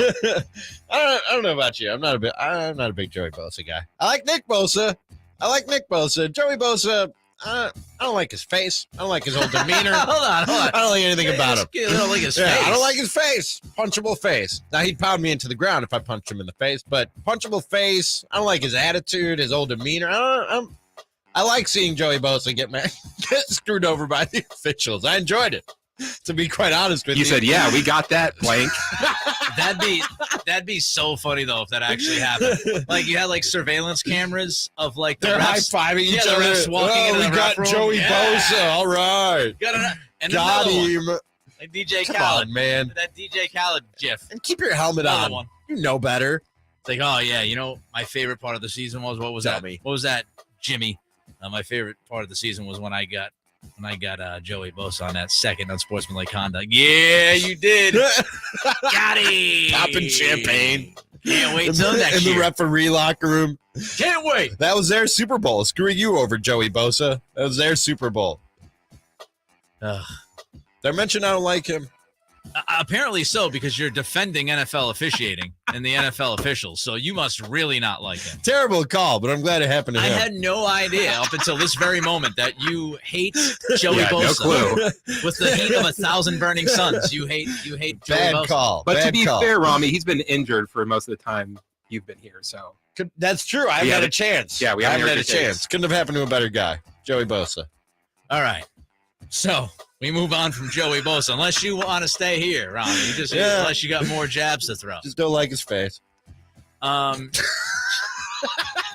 So the Ravens lost a tough game against Cincinnati. Tough loss for the Ravens. We talked about John Harbaugh's moment in that game of not calling a timeout with about a minute left, and did not help his team's cause. And J.K. Dobbins, running back for the Ravens, he had like 13 carries. And he was not happy about not getting the football as much as he thought he should have. I'm a guy that feels like if I want to field all the time and I can help this team win, I wasn't, it's the playoffs. Why am I not out there all the time? I should be the guy. I'm tired of holding that back. I'm tired of that. 12, it's the playoffs. I'm tired of holding that back. Let's go win the game. I'm tired of holding back on that. I'm tired of that. He should have been the guy. He's tired of it. If he didn't get that, he's tired of it. I mean, with Lamar Jackson out, especially, I get his frustration. Why not ride J.K. Dobbins a little bit more than they did? You really trust Tyler Huntley that much? That would have been that goal line spot where he fumbled and it went back the other way for 98 yards. Turn it around and hand it off to J.K. Dobbins. Like, if that's Lamar Jackson, sure, QB sneak up the middle. Maybe he gets the edge. And I know Huntley can run with the football a little bit, but I get Dobbins' frustration. Hey, lean on me a little bit more when Lamar Jackson ain't in there. You know, the Ravens, I said this last week, they're stuck in neutral. And they have consistently failed to give Lamar Jackson enough help at wide receiver.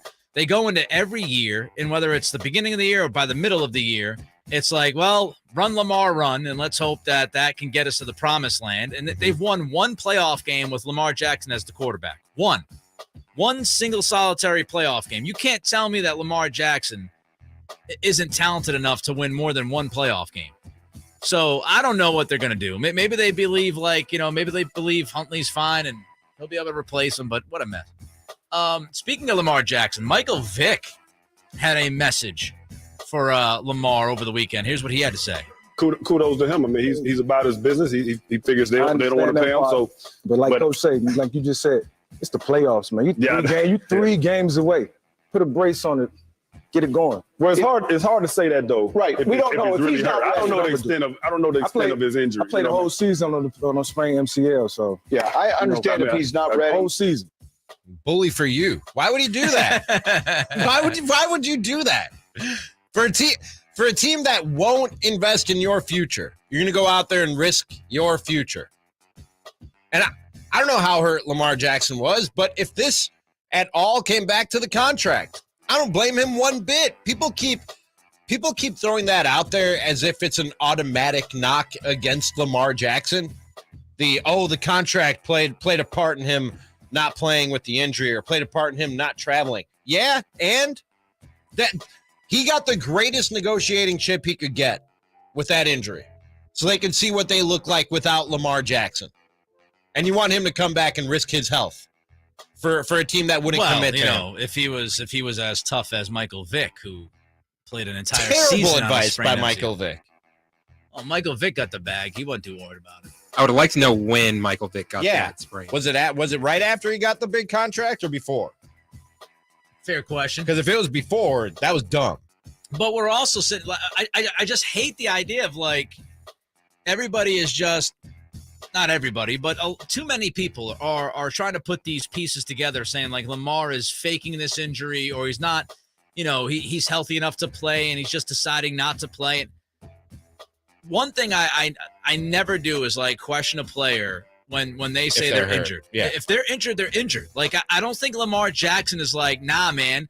Like the dude's got teammates, they're his friends. He wants to win as badly as anybody. If he took this team on a Super Bowl run, he's going to make even more money. I don't think he wants to sit out. I think he's legitimately hurt, which is why he tweeted last week, this is what exactly has happened to me, and I'm not healthy enough to go out there and play a game. But even if let's go down that road of speculation. So what? Like, why do people continually, I thought we were getting away from this. I guess not. Continually expect the player and the employee to make the commitment to the employer that is not reciprocal. Well, he's getting paid this year. Sure. This isn't like a college kid saying no to a bowl game or anything. Like he is contractually obligated to the football team. And if he's healthy, he should be out there playing. I think the level of commitment needs to be reciprocal. Well, they won't commit to him long-term, but he still has a contract to play out. Like as an employee, I gotta finish the contract, right? If I'm him. If this is a question of pain tolerance or risk of re-injury, I got to factor that in if I'm Lamar Jackson. I think he's hurt. I got to factor it in, though. I mean, we saw that down the road with Kevin Durant when they were, he's faking it. He's faking it. He blew out his Achilles. Yep. Yeah. It's never fair to question it. But even if we did go down that hypothetical road, I got no problem with it. All right, so there you have it. They said what this week? Good one. Are the Kings a playoff team? Well, not everyone agrees. That's coming up. Cattles and Ramie. Sactown Sports. For your everyday vehicle. Right now, you can get 5 quarts with an STP oil filter for only $26.99. Do the complete job for the right price. Get the parts you need when you need them at AutoZone or AutoZone.com. Get in the zone, AutoZone. Restrictions apply. Folsom Lake Ford has trucks. The F-150s are here. Explorers, Expeditions, and a huge selection of Broncos and Bronco Sports. They're in stock now at Folsom Lake Ford. Shop Folsom Lake Ford, your truck headquarters, right here in Sacramento for your favorite Ford models at good, fair prices. Short on cash? Buy any new Ford with zero down. Save big with low interest finance rates. Plus, Folsom Lake Ford is paying top dollar for all trades. We want your vehicle regardless of mileage or condition. This could be the best time to buy a new Ford. Check out the huge inventory online at FolsomLakeFord.com or stop by the dealership and see the most recent arrivals. Looking for something special? Give them a call and tell them Doug Christie sent you. Folsom Lake Ford in the Folsom Auto Mall, your trusted dealer, my trusted dealer for over 30 years. FolsomLakeFord.com. Zero down with approved credit. I wanted to know why some people who get COVID-19 get it so bad. I found out it may be because they have a high risk factor, such as heart disease, diabetes, being overweight, smoking, and asthma. Even if symptoms feel mild, these factors can increase your risk of COVID-19 turning severe. So if you're at high risk and test positive, there are things you can do, like asking your healthcare provider if an authorized oral treatment is right for you. Learn about an option at treatcovid19.com. This message is sponsored by Pfizer. How long does it take to tackle a home project? With Angie, you could cross it off your list before this ad is over. Just tell us what you need, indoor or outdoor, repair or redesign, and we handle the rest, sending a top pro to get it done. You don't have to lift a finger, except to tap the screen or click the mouse. Plus, Angie is free to use. So bring us your next home project, and we'll bring it home. Download the app or go to Angie.com. That's ANGI.com to get started. Hey, it's Carmichael Dave. You've heard me talk with my friend Shelby about real estate for a long, long time. You know what? Shelby's main goal? He just wants to help you save money no matter how. So what is Shelby doing right now with the real estate market all over the place? He's pivoting. SolarWithShelby.com. And you might be saying like, oh God, solar. No, listen, Shelby's got it dialed in, especially if you're a PG&E customer. He can save you 30 to 50% off your bill, 30% federal tax credit, dollar for dollar. It comes back in cash. Protect yourself from inflation. These numbers could be going up and up and up. 100% financing. Yeah, they've got it. Nothing down, 30% tax credit, 25-year guarantee. What more do you need? Go to SolarWithShelby.com. That's what you need. You need solar. SolarWithShelby.com. Save yourself some money today and tell them Carmichael Dave sent you. Finding great candidates to hire can be like, well, trying to find a needle in a haystack, but not with ZipRecruiter. Its powerful technology actively finds and invites qualified candidates to apply to your job. So while other companies might deliver a lot of hay, ZipRecruiter finds you the needle in the haystack. See why 4 out of 5 employers who post a job on ZipRecruiter get a quality candidate within the first day. Try ZipRecruiter for free at ZipRecruiter.com/free. That's ZipRecruiter.com/free. Guys, want to lose weight, improve your performance, and increase your drive? Revive Men's Health Sacramento can help you address the root causes of weight gain, low energy, poor drive, and performance issues. And since your testosterone level has a direct impact on your weight and fitness, we'll give you a free T-check and free exam at Revive Sacramento. Imagine upping your game, losing weight, and getting in shape all at once. Revive can help you make it happen with our new cutting-edge weight loss medications, like your favorite athletes and celebrities use. They're affordable and available now. Weight gain and low T are treatable conditions. We know we can help you. Take that first step and book today. You're only one step away from getting in the best shape of your life. Call Revive Men's Health at 916-277-8599.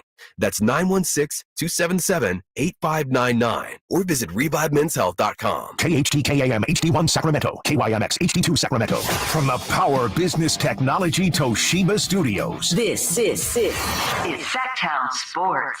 Sactown Sports. Headlines.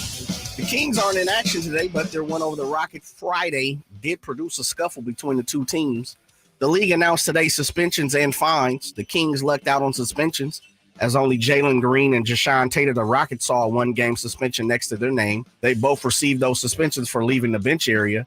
Malik Monk, he'll see his upcoming check a bit slimmer, though, as he was fined $25K for his actions, as did the Rockets' Garrison Matthews, who was fined for $35,000 for initiating the conflict. There's 4 games in the association this evening. There's only one game currently jumping off. Right now, with 43 seconds left in the first quarter, the Bucks lead the Toronto Raptors 39-31. Spinning over to the NFL, the 49ers lose their player and personnel guy, Rand Carthen, as he has just been announced as the Tennessee Titans' new general manager. Sliding down the coast to L.A., following a major collapse on Saturday, the Chargers decided to release their offensive coordinator, Joe Lombardi, and their QB coach, Shane Day, after the Super Wild Card weekend. Head coach Brandon Staley is reportedly returning to the team next season. Those are your Sac Sports 1140 headlines. I'm Jay Johnson. Coming up in 15 minutes, NFL on Fox's Mark Schlereth. He'll join the fellas. Now more of the Cattles and Ramie Show.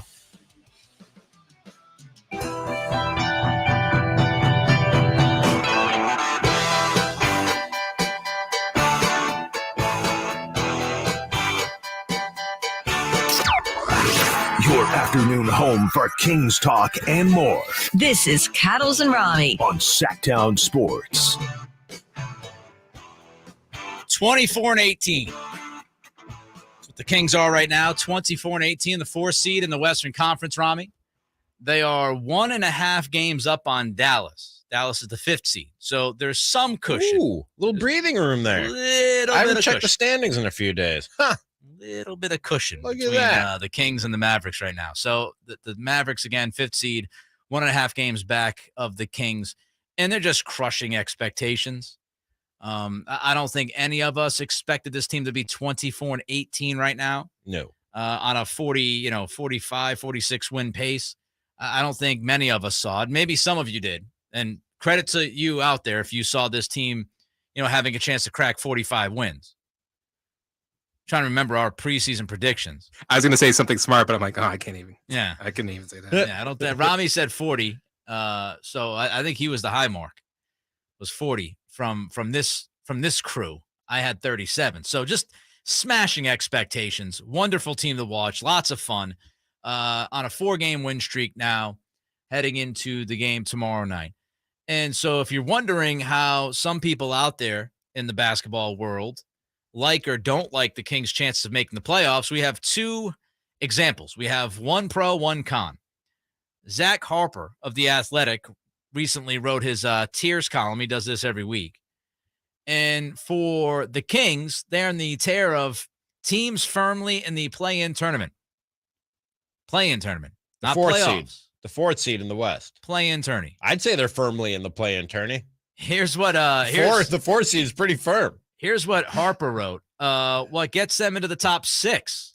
They're currently in the top 6, but even the Kings have to recognize there are some very good, much more established teams right on their heels. But the Kings are operating with a top 10 offense, just not in the NBA this season. Although, yes, that's true too. We're talking top 10 all time, and that's when you include the 2021 season that had crazy skewed numbers. Mike Brown has his team believing in fourth quarters and closing out games. There are way more talented teams, but their confidence is melding with their offensive ability right now. So Zach Harper says they are in the play-in tournament. He would not put them firmly in the playoffs right now. That's Harper. Meanwhile, according to 538, Sacramento's odds of reaching the playoffs improved to 56% after the Kings started their second half schedule with that win against the Spurs on Sunday. Their probability has improved dramatically from 35% over the past couple of weeks as the Kings have won 4 in a row and 7 of their last 10. So, Ramie, we've got Zach Harper saying, not yet. We've got 538 saying the Kings have a 56% chance of getting into the playoffs. Your thoughts? Zach Harper is maybe my favorite NBA writer out there right now. I love reading Zach Harper's work. He's very good at what he does. I don't know what he's talking about. That they're, to put them firmly in the play, dude, and you know what though? Zach Harper, Sacramento native. Am I right about that? Or from the area? Local. Am I right? Local guy? He lived here for a while. So you know what?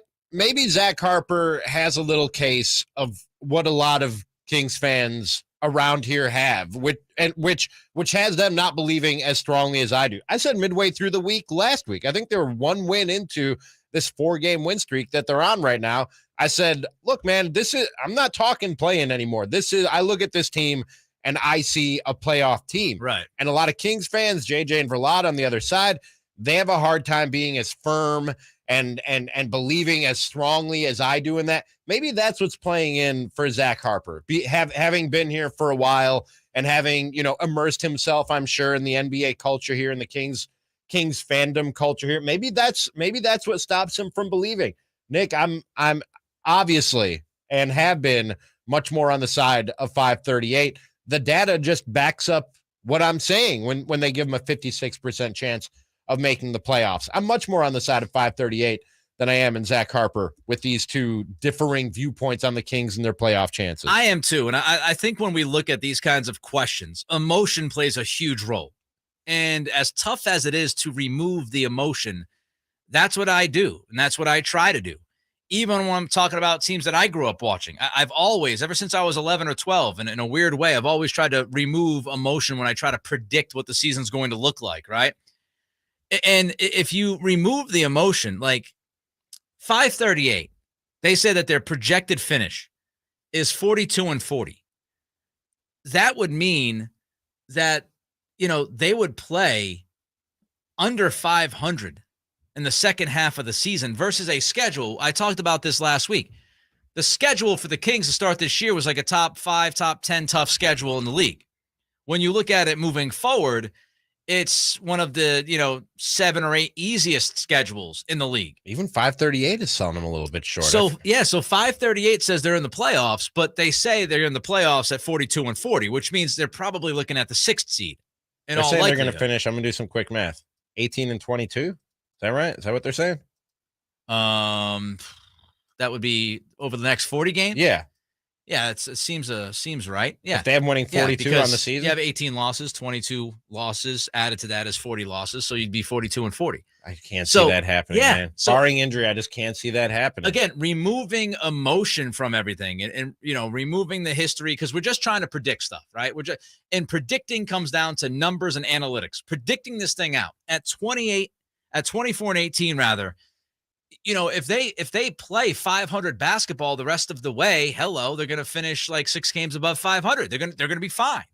They'll get into the playoffs if they're 4 or 5 games above 500. If you look past in the history of like what's happened with teams and where they had to be to get into those top 6 seeds. So 42-40 to me would be almost disappointing if you finish 42-40, given what this schedule looks like. I would also say, Ramie, and we talked about this a little bit last week as well, but this idea of the trading deadline, I do not think the team that you have right now is going to be the team that you have on Friday. What is it, February 10th? I hope not. I believe in Monty McNair. I believe in Monty McNair. And I believe Monty will make the right moves. And I think Monty will add to this team. And the text line earlier in the show, which I've done a terrible job of keeping up with, brought up HB and saying, he's really our only tradable asset. I disagree with that. You have contracts that you can put together. You have Holmes and Len and Terrence Davis. Those 3 guys are not playing. And those 3 contracts can get you up to around $20 million. You go back to Atlanta and you say, hey, Atlanta, we will give you this year's pick unprotected. And that will open up future picks for you to use in a trade or trades. Davion Mitchell, and I know this is the one that, some people, you can't. Davion Mitchell to me is someone you can trade. He is not a make or break player. He's nice. He is excellent defensively. I'm not saying you want to lose Davion, but if you want to bring somebody in who's going to significantly impact this team, you might have to give up Davion Mitchell. So you have assets. I think Monty, with the urgency here, he's going to make a deal or two, and he will improve this team. And if he improves this team, that's another reason why, playing less than 500 basketball the rest of the way to me is very disappointing. And when Zach Harper talks about more established teams that are behind the Suns, the Kings in the standings, I mean, yeah, you got Golden State down there, you got Phoenix down there. And I know that both of those teams had injuries and are getting guys back from injuries now. Steph Curry last week, I think. Did Devin Booker come back from his injury yet for Phoenix? No, not yet. He should be back soon. So, okay, that should make a difference. But outside of that, who are we? Like, Dallas doesn't have this great playoff. They had a deep run last year, but they also lost a couple key players off that roster. The Clippers, since they've put it together, they've been the Brooklyn Nets of the West, the what-if champs of the West, and people talking about how good they could be if Kawhi Leonard and Paul George and everybody else that they got there can stay on the court together. Maybe Golden State and Phoenix have something to say about the Kings' place in the Western Conference standings. Outside of that, I don't see these established teams that Zach Harper is talking about that are a great threat to the Kings that almost inevitably will supplant them in their place in the Western Conference. I just don't see it. Yeah, and we look at the level of play of the guys in our own backyard. I mean, Domas, we talked about him being legitimately in the MVP conversation, top 5, 6, 7 guys possibly in that talk, right? If you want to extend it from the top 3. And, De'Aaron Fox. And there's a statistic here that Frankie Cardicelli threw at us. That Fox is just one of 3 players in the NBA that is averaging 20-plus points, 6-plus assists per game while shooting 50% or better from the field. Nikola Jokic, LeBron James, and De'Aaron Fox. So as great as Domas is playing, Fox having a really good season too. You have 2 legitimate all-stars on your team. And when you have 2 all-stars on your team, you should be a playoff team. You should be in the hunt with 2 guys, especially when one of those 2 is, has at least an outside shot, even if it's a very outside shot, of sneaking into the MVP talk. And at what point are you just who you are? For better or for worse, that people believe in the Kings and their place in the conference, and that people look at underachieving teams like Golden State, like Phoenix, and like the Clippers, like Dallas, and go, yeah, they were that last year. They've been that before, but that ain't who they are now. That might help them in the playoffs, that experience, you know what I mean? Yeah. And all that. But as far as who they are over the course of 82 regular season games, at what point is a team just who they are and who they've looked like to that point? Because we got to be pretty close to that if we're not there already, aren't we? Yes. Yeah. I mean, we're more than halfway through the season. Yes. You should know what this team is. You don't have many, Celtics runs from last year where all of a sudden the team completely goes 180 in January and makes the run they made. Usually you know what your team is as long as it's been healthy. And I would say, building that cohesion and chemistry and the confidence level of this team as Coach Brown and his staff get to work with them more and more. Text line 916-339-1140. Should the Kings go after a guy who plays well on offense and defense? Gary Trent Jr. Look, I would say yes, a two-way wing. A two-way wing and a legit backup center are my 2 top needs for this basketball team. So that's how I would answer that. We talk 49ers marching on and more with Mark Schlereth in 90 seconds. Join the Sacramento Kings on Thursday, January 26th.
Paddles and Ramie. Paddles and Ramie.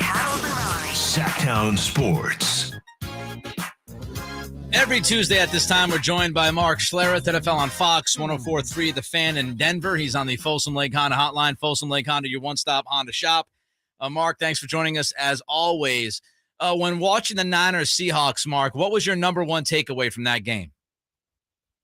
My number one takeaway was the way they operated from a play action standpoint. First off, I think they had 9 rushes in the first half and then 10 rushes in the third quarter. Like, get back to what we do.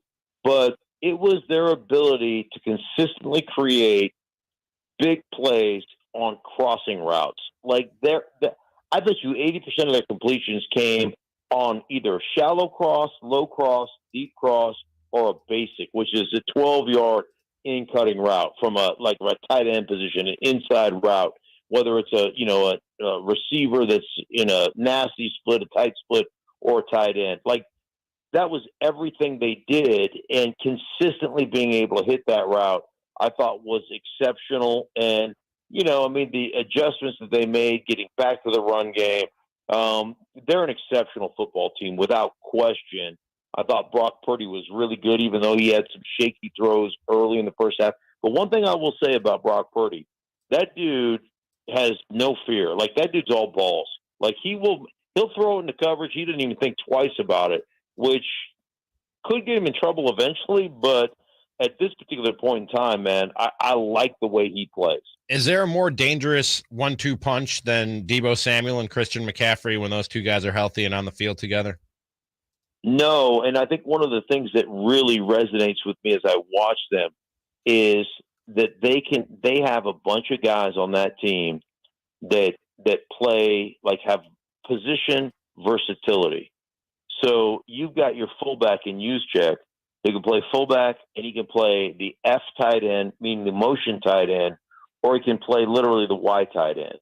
The Kittle can play the Y tight end, the F tight end, or he could go back to fullback. Like, every guy, you talk about McCaffrey. McCaffrey can play running back, and all of a sudden he can switch up, be on line of scrimmage, and run a lookie and run the lookie slant and play the role of Deebo, and they can move Deebo into the backfield, and he can play running back. It's so hard as a defense to designate who's playing what and how to contend with those guys. The thing they do is they just make you think. The Niners do a better job of anybody in the league of making you communicate and think. And in doing that, they create angles. And like in their running game, they create, and they steal 8 to 10 inches they constantly with motions and shifts. And all of a sudden they get a guard who's athletically overmatched on a linebacker, but they buy him that extra half a tick or that extra 10 inches. And so they get that angle and they get that cutoff where most teams just can't get it. And so that guy is rendered useless. And there's the cutback lane for their running backs. They do a phenomenal job at it. Mark Schlereth is with us. Of course, Mark, with Dallas beating Tampa last night convincingly, what kind of challenge will the Cowboys pose for the Niners this weekend? Well, I think the Cowboys are right there as I will qualify them as the second most talented team in the league behind the Niners. The second most complete football team. And I'm talking about their front seven with Van Der Esch and Micah Parsons and Odighizuwa and Lawrence. And, man, they got players. Anthony Barr. They got a front seven that could rival what the Niners put out there. And offensively, they're exceptionally talented with, Pollard running the ball. Their O-line is good. They've got 3 receivers that can flat play. Schultz, their tight end, is really good at controlling the middle of the field. So they've got all that stuff. And let me just say this. If Dak Prescott can go on the field against the Niners and throw the ball with the accuracy, timing, but most importantly, the conviction that he threw it with against Tampa Bay, they're going to be a tough out for the Niners. That will be a classic good game. Mark, my partner Nick and I, we spent a whole segment earlier in the show talking about clock and game mismanagement by NFL coaches in super wild card weekend.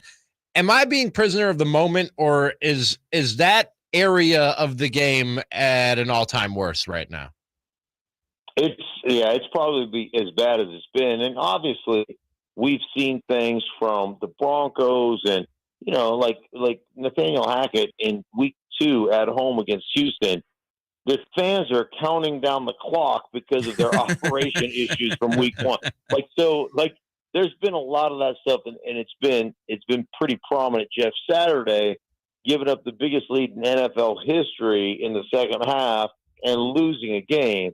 What we saw from the Chargers, and the fact that you fire your OC and your passing game coordinator / quarterback coach, when isn't that the head coach's job to signal up to the OC and go, hey, dude, I don't care what we do, we're going to throw the ball. And they put some long drives together, but when you're throwing the ball, one thing I know, you run the ball for a 1-yard gain, you get 1 yard, and you eat up 45 seconds.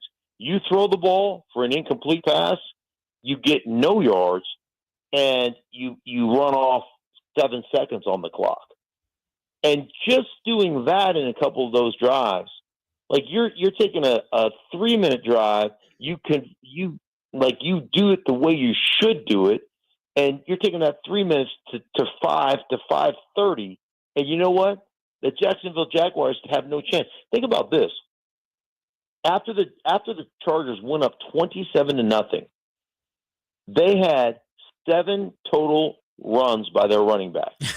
That's awful. So now wait. The Jacksonville Jaguars were down 27-0, and Travis Etienne got 14 carries. So he doubled the Chargers carries when down by 27 points. But that is coaching malfeasance. And yet you get the offensive coordinator and the play caller fired. So and I'm assuming, and I don't know, but I'm assuming Brandon Staley was told, hey, you want to keep your job, you got to fire some people because there's got to be a scapegoat. Dude, that to me lacks integrity. That to me lacks leadership. And if you're firing people because you've been given the ultimatum, then you lose, to me, you lose a ton of credibility in your own locker room. That's a bad precedent to set. Last one for you, Mark. Got about a minute here. From what you see, does Tom Brady still have what it takes to be a QB1 in 2023? No question. No question. I mean, he can't do it if you can't protect him. He's not running away from anybody. But there is nothing wrong from the neck up with his ability to re-diagnose and get the ball out. And there's no issue with his arm talent. And the problem in 2023 is that you don't have all. It's hard to field 5 offensive linemen that can play. Yep. It's hard, and that to me is the biggest issue. Can you protect a guy? Because if you can protect a guy, you can win a championship with that guy. He'll be 46 next year. Even at 46, come on, we all celebrate his birthday. Don't act like you don't know it's in August. Mark, thanks a lot, man. Appreciate the time as always. We'll talk to you next week. My pleasure. Take care. Thank you. There goes Mark Schlereth on the Folsom Lake Honda hotline. Folsom Lake Honda, your one-stop Honda shop. And what Mark said about offensive linemen, I think we overlooked that. Nowadays, it's really difficult to field an offensive line that 1 through 5 makes you feel good. And it's because of the college game. In the college game, a lot of quick passing schemes now. And so offensive linemen are not necessarily, getting reps protecting the passer for 2.5, 3 seconds, 3.5 seconds. And so, those days are pretty much gone. And and so you got a lot of guys that walk into the league that they're not necessarily really good at pass protection. And it's difficult to field 5 guys now in front of the queue that will be able to protect consistently. By the way, it is 5:25 time check brought to you by West Coast Men's Health Acoustic Wave Therapy. Thought Mark was great. He's always great, but I thought he was really good today. Vote Kings. Fantastic stuff. Random, but I like it. It was whenever you do that. I know. I'm like Pavlov's dog. I hear that read. I say vote Kings. Up next, did Brock Purdy show us more than we expected in his first playoff game? The only place you'll find Kevin Herter is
Friday did produce a scuffle between the two teams. The league announced today suspensions and fines. The Kings lucked out on suspensions, as only Jalen Green and Jashawn Tatum, the Rockets, saw a one-game suspension next to their name. They both received those suspensions for leaving the bench area. Malik Monk, he'll see his upcoming check a bit slimmer, though, as he was fined $25,000 for his actions, as did the Rockets' Garrison Matthews, who was fined for $35,000 for initiating the conflict. There's 4 games in the association tonight. There's 2 going on currently. Right now, with about a minute left before halftime, Toronto has crossed over the border and leading Milwaukee 72-65, while late in the first, San Antonio leads the Nets 23-11. Spinning over to the NFL, the 49ers lose their player and personnel guy, Rand Carthen, as he has just been announced as the Tennessee Titans' new general manager. Sliding down the coast to L.A., following a major collapse on Saturday, the Chargers decided to release their offensive coordinator, Joe Lombardi, and their QB coach, Shane Day, after the Super Wild Card weekend. Head coach Brandon Staley is reportedly returning to the team next season. Those are your Sac Sports 1140 headlines. I'm Jay Johnson. Coming up, more of the Cattles and Ramie Show.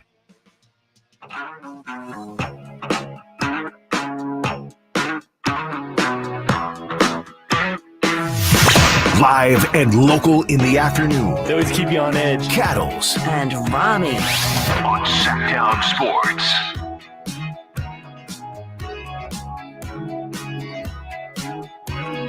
Time to check out CoSab Medical Clinic, dedicated to providing breakthrough remedies for men. Oh, Kings. In case you missed the interview with Mark Schlereth or Jeff Howe, I thought both guys were really good today. You can check it out at the podcast page, SactownSports.com. Ramie, let's stick with football. Let's stick with the Niners. Brock Purdy, his first playoff game, and, Fox Sports, they were all about pumping Purdy's tires. Here was Paul Heyman on Saturday afternoon. I am also the former advocate for the beast, Brock Lesnar. San Francisco has their own Brock. Started the year not as the backup, but as the backup's backup.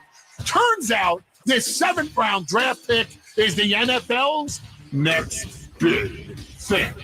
That's not a prediction. That's a spoiler. I am talking about the undefeated starting quarterback for the San Francisco 49ers, Brock Purdy. He's pretty good, isn't he? Oh, he's great. Cutting a promo. Heyman's great. He's so one of the best all time. I don't want to be that guy. Uh-huh. Is he the best? You about to say he's the best? But they stole our bet. Yeah, they heard what we were doing. Yeah. And they said, oh, you should do this. Yeah. Purdy. Yeah. I mean, imitation is the greatest form of flattery, guys. Fox stole our bit. They did. I'm not happy about it. No. Ramie's, he's like, oh, Heyman's great. I would like restitution. Yeah. Where's my... You want compensation for that? I would. Okay. I'm not gonna fight you. I hope you get the bag. I'm not gonna fight you on that, Vlad. We should all get the bag. All of you. All of us. Let's all get that money. It's we, not me. That's right. We should all get the bag. I'm not gonna say no to money, guys. Every single one of us. Yes. Now, Brock went out there against Seattle. He completed 60% of his passes.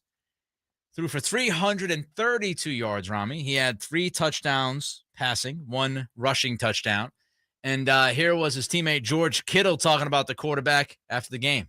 No, I mean, I get it. Playoffs, there's a lot going on. A lot more cameras, a lot more media. Hey, everybody. It is what it is, though. And he did exactly what he needed to do for us to win that game. And he's going to watch the tape, and he's going to say, I shouldn't have done this, I shouldn't have done that. But at the end of the day, he played well enough for us to win. He didn't turn the ball over, and he made a ton of plays with his legs. And that's what we need, because that's one of the hardest things for defenses to contain is a QB that can run. So I think he's just going to continue to do that and play at a high level for us. So Kittle's confident. Kyle Shanahan talked about the confidence of the team when Brock Purdy's out there. Once he got in that game versus Miami, we didn't have the luxury to sit there and worry about stuff the way the game was going. We just had to call plays to try to win the game, and he did such a hell of a job, and he's done it every time since. So we got a lot of confidence in him, and he gives us more and more confidence each week. When I watched the game on Saturday, I thought of the late, great Dennis Green. Brock Purdy is who we thought he was. To me, nothing really necessarily surprised me, Ramie. I thought he played well. What were your thoughts on Brock? I mean, he continues to exceed expectations, right? Let's start there. That's like the base for this conversation. Yeah. He continues to exceed expectations. And the numbers look great. 18 of 30, 332 yards, 3 touchdowns, ran 1 in. And it was a good game. There's no way to look at what Brock Purdy did on Saturday and not say it was a good game. And if you're measuring it on the curve of expectations, then it was a very, very good game for Brock Purdy. But it wasn't. It might not have been good enough against better competition, I think is a fair way to put it. Some of the throws that he missed early on in the game, Nick, are throws that against better defenses, they're not hitting the grass. They're ending up in somebody's hands, whose hands you don't want it to end up in. against better offenses, even if those are just incompletions.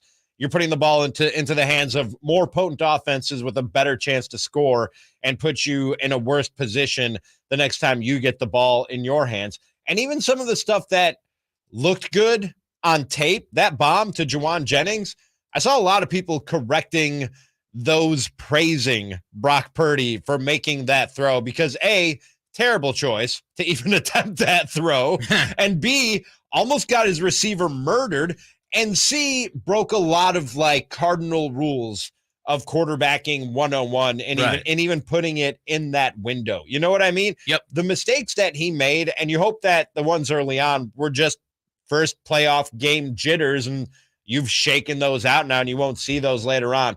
The mistakes that he made in that game, for as good as he was and as much as he continues to exceed expectations, are the types of mistakes where the margin of error is so small in the postseason. You're talking about the difference between a win and a loss against better competition. Look, the context is what matters, right? First, I would agree with you. Playing well, especially given the bar, the fact that he was Mr. Irrelevant, the fact that he was the last pick in the draft and was the third string quarterback to begin this season, you have to grade this guy on the bell curve. You got to realize that he's not going to go out there and be just spinning the football in spectacular fashion like some of the best we've seen do it. That would be a little bit too much as far as expectations go. But context works both ways. And so I am willing to say that and be fair to Brock and say, yeah, he's playing well. He's playing much above the expectation level that anybody should have for him. But we also have to look at the nature of the numbers because a lot of people are just pointing to the numbers and pointing to the numbers. And 10 win of The Athletic wrote about that today. Purdy's completion percentage over expected on Saturday, which means exactly what it says. His completion percentage over what is expected to be his completion percentage was minus 0.5. That means though he threw for 3 touchdowns and ran for another, he wasn't necessarily outperforming his circumstances, i.e., he was put in position to make the plays that he made, and he made those plays. He was exactly what he should have been. He did not do anything that was extra special. He delivered what he needed to deliver. The other thing I've been talking about is the yak. The yak. McCaffrey, Samuel, Kittle. You know, Wynn writes, a short check down can turn into an explosive play. And so when you look at this offense and how it is orchestrated and schemed together by Shanahan, we have to look at plays like Debo's 74-yard touchdown. Pretty much every quarterback in the NFL can make that throw. There's nothing special. It's a slant route. Samuel's wide open. Nobody's within 10 yards of the guy. Mm-hmm. You throw it, and all of a sudden, a 9-10-yard slant turns into a 74-yard touchdown. So when we look at the 332 yards in one of those 3 touchdowns, again, what was the nature of the play? Now, a lot of quarterbacks get padded stats because they have really good receivers. And you got somebody like Cousins who's, getting some big stats because Justin Jefferson makes crazy catches. But the idea is, and it's not to say that Purdy's not playing well. Again, he's playing really well, especially given the circumstances and the expectations. It's just to say that if you are a quarterback in the Kyle Shanahan system, especially with these weapons, Ramie, as long as you don't puke on yourself, you're going to be successful. For the most part. Doesn't mean you're going to win Super Bowls every time, but you're going to be successful. And you are going to get a bunch of yards based off of yak. And so your numbers are going to absolutely look better than they truly are because of that fact. And I have one more critique for Brock Purdy's game because he's listening. And he's going to listen to me and all my knowledge in playing the quarterback position at an NFL level. Purdy. Dude, get rid of the ball sometimes instead of taking some of the hits that he's taken. And that's a criticism of some great quarterbacks in this league. Like Aaron Rodgers for a while was taking too many hits. Josh Allen takes too many hits sometimes. It's that desire to extend the play and wait for something to open up and make something happen. And he was still doing that when they had a very comfortable lead. Dude, you're the absolute last line of defense in terms of the quarterback position, and we didn't even think you could do it. I honestly, who's behind Brock Purdy? Josh Johnson. I knew it was somebody with the same 2 initials. I couldn't remember who it was. If Brock Purdy, and I know I said this when Jimmy G went down, if Brock Purdy goes down, it's a wrap, dude. You have to play smart and not take some of the hits that he took in that game yesterday. Yeah, you give him credit for running the system. You give him credit for he has shown poise. Mm-hmm. He extended a couple of plays on Saturday, which was great. You know, one of the touchdowns he threw was a fantastic play where he extended. He got away from the pressure. He spun away from it and was able to keep his cool and find, I think it was McCaffrey in the flat. There's somebody in the flat. So, you know, yes, those plays are good. But when you talk about in totality, he's taking care of the football and he's playing well. I'm still not going to sit here and tell you that like Brock Purdy is, you know, a great NFL quarterback or he's the MVP of the league. Enjoy what's happening. I've said this for the last several weeks since he's been the starter. Enjoy what's happening. Appreciate what he's doing. It's a fantastic story. If this continues, it will be one of the greatest stories we've seen in sports, which is awesome. But also, you have to appreciate the context, and it's not taking away from Purdy. It's actually giving credit to Shanahan and the guys like Debo and Christian McCaffrey who make Brock Purdy, you know, they make his job easier. So the yardage and stuff like that is always going to be high if you do your job correctly in this system because yak. One of sports' most unlikely records on the verge of being broken. That's next. Cattles and Ramie. Sactown Sports.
One brings Makloff magic, while the other, we're still trying to figure that out. Cattles and Ramie. Sactown Sports.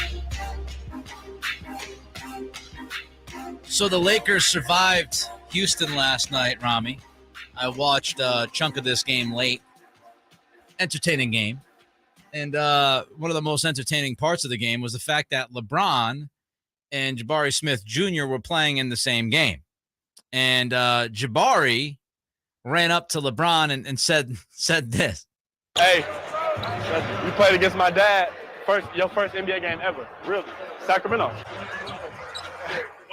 You feel old, don't you? You feel old, don't you?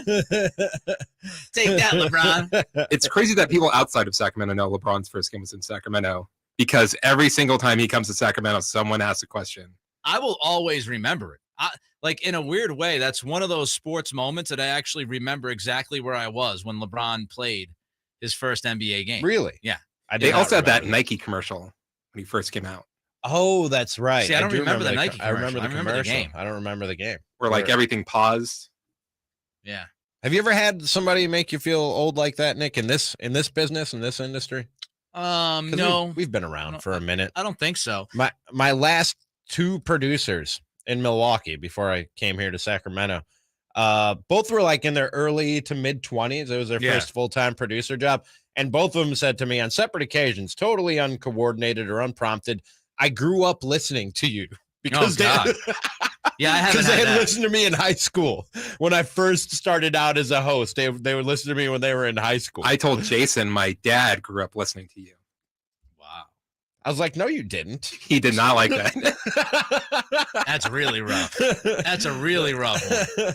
I was like, no, you didn't. You were in high school. You didn't grow up. Growing up listening to me is like you were a little kid. You're in high school and college. You What's the didn't age grow up cutoff listening for to growing up listening? 13, 14? Yeah, it's got to be preteen. I'm going to say preteen. So 12. Or tweenish, you know? Somewhere in that area. Yeah. So here's what LeBron said after the game to TNT's Jared Greenberg, who was interviewing him. Jabari Smith reminding you that your first ever game came against the Kings. Versus dad, man. Versus dad. Made me feel old as crap, too, man. He even said, that make you feel old, don't I? said, absolutely, man. I've had the pleasure and the opportunity to play against a couple dad and father combinations. Gary Trent Jr., Kenyon Martin Sr., and now Jabari Smith Jr. and Jabari Smith Sr. So, it's been a great ride, man, in these 20 years, and I've been able to see a lot of great players come in and come out, so it's always an honor for me. I tweeted last night. I did this kind of exercise quick because I was watching Brady, and I'm thinking back like, man, his first playoff game was 2002, and I'm thinking of that, like, what has happened in my life since Tom Brady first started a playoff game? Wasn't his first playoff game in 2001? Well, it's the 2001 2001 Super season Bowl, into January. Yeah, gotcha. So I'm thinking, so I did this last night at Nick C Radio on Twitter. I just listed some of the things that's happened to me since Tom played his first playoff game. I'm like, well, I graduated college. I got married. I bought 3 homes. I've lived in 4 different states. I've worked for like 6 different radio stations, and there's a lot more. I've opened up a bar, and there's a lot more that happened in my life. That's all happened within his career.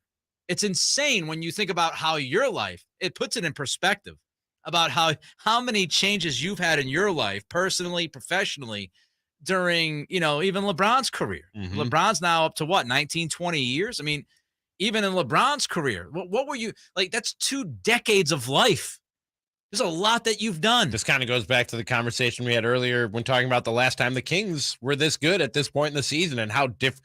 Jay said that MySpace was still the thing when you talk about social media. Like, yeah, man. And it also puts it, I've had that same thought process, Nick, when talking about a Tom Brady or a LeBron James and looking at the longevity of their career. And you got to realize, like, you watched them grow up because we've grown up throughout their career. You had all those life experiences and life changes and life events. We were watching them play sports, but that was also going on for those guys. You've literally watched them become the men or women that they are when athletes have those kind of careers. Yeah, I mean, you've got LeBron playing guys now that weren't even born when he was in the NBA. Yeah, it's crazy seeing the old videos of Sabonis as a kid with his dad taking him around. It's like, oh man, it's crazy. It's weird. Meanwhile, on the floor, to go along with how the longevity is just insane with LeBron, he eclipsed 38,000 points recently. He's gonna take out Abdul-Jabbar's record for most points in NBA history. He's gonna do it relatively soon, which is one of those records that people thought would never be broken because Kareem was around forever. And here's LeBron on the precipice of doing that. And it really, look, I will criticize LeBron about a lot of things. I'll criticize him about his subtweets and his, GMing to only say he has nothing to do with it. And some of the stuff he does on the floor, I think he complains a little bit too much for somebody who never gets called for any fouls. He's fouled out like once or twice in his entire career. The last dude who needs to complain about picking up a foul is LeBron. But his durability, Ramie, his longevity, the consistency that this cat has had for going on like 2 decades. Yep. Playing at the highest level. And I think, we don't appreciate it enough that every time LeBron steps on a basketball court, the other team is like, we got to take that dude out. Like, he's getting everybody's best punch. To do this for 2 decades, same thing with Brady. To do this for as long as they've done it, consistently, and put up the numbers that they've put up, knowing that they're in the crosshairs every single time they play, it's a different level when you talk about the best of all time. And he deserves a lot of credit for it because that type of longevity this isn't just genes. Right. You know what I mean? Right. And what he was blessed with. I've read the stories, Nick. I know you've read the stories about how much time and how much money he invests in his body in the off season to make sure it's in peak physical condition, whatever that might mean at whatever given age it is that we're talking about in the off season. And he said the other day, he was asked how long he could do it. And he said, as long as my mind is willing, I know my body will be ready because of how much preparation and work he puts into his body to make sure he can keep up with the younger guys 20 years into his career. It's remarkable, man. He deserves a lot of credit for putting himself in that position. Like I said, yeah, he has a lot of blessings when you talk about the physical gifts that LeBron has, but a lot of his greatness, and especially the longevity of his greatness, it's hard work, man. It's just hard work. I mean, there are a lot of great athletes in the NBA that are just freaks that have not been able to put nearly the career he's put up and continues to put up. I mean, last night, 48, 8 and 9 or whatever it was with no turnovers. And the other part of the conversation nowadays is social media. I mean, he's got to deal with social media. And that's something that guys that he watched when he was growing up, they didn't have to go through, the level of criticism. I hate to always have it come back to this. Does this change anything about the MJ LeBron debate? Luckily, we ran out of time. His name's Chris Villard. His name's JJ. Great job as always. You guys going to have to settle that in the hallway. Yeah. Or never. He is Ramie Makloff. We're back tomorrow for another full show. Back-to-back full shows. Until then, everybody have a good night. It's Cattles and Ramie, Sactown Sports.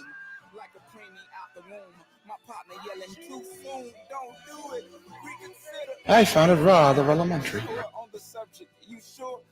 You know we got your back like chiropractic. If that do you dirty, we'll wipe her out as in detergent. Now hurry, go on to the altar. I know you ain't but remember what I taught you. Keep your heart 3 stacks. Keep your heart. Hey, keep your heart 3 stacks. Keep your heart. Man, these girls are smart. 3 stacks. These girls are smart. Play your part. Play your part. For your everyday vehicle. Right now, you can get 5 quarts with an STP oil filter for only $26.99. Do the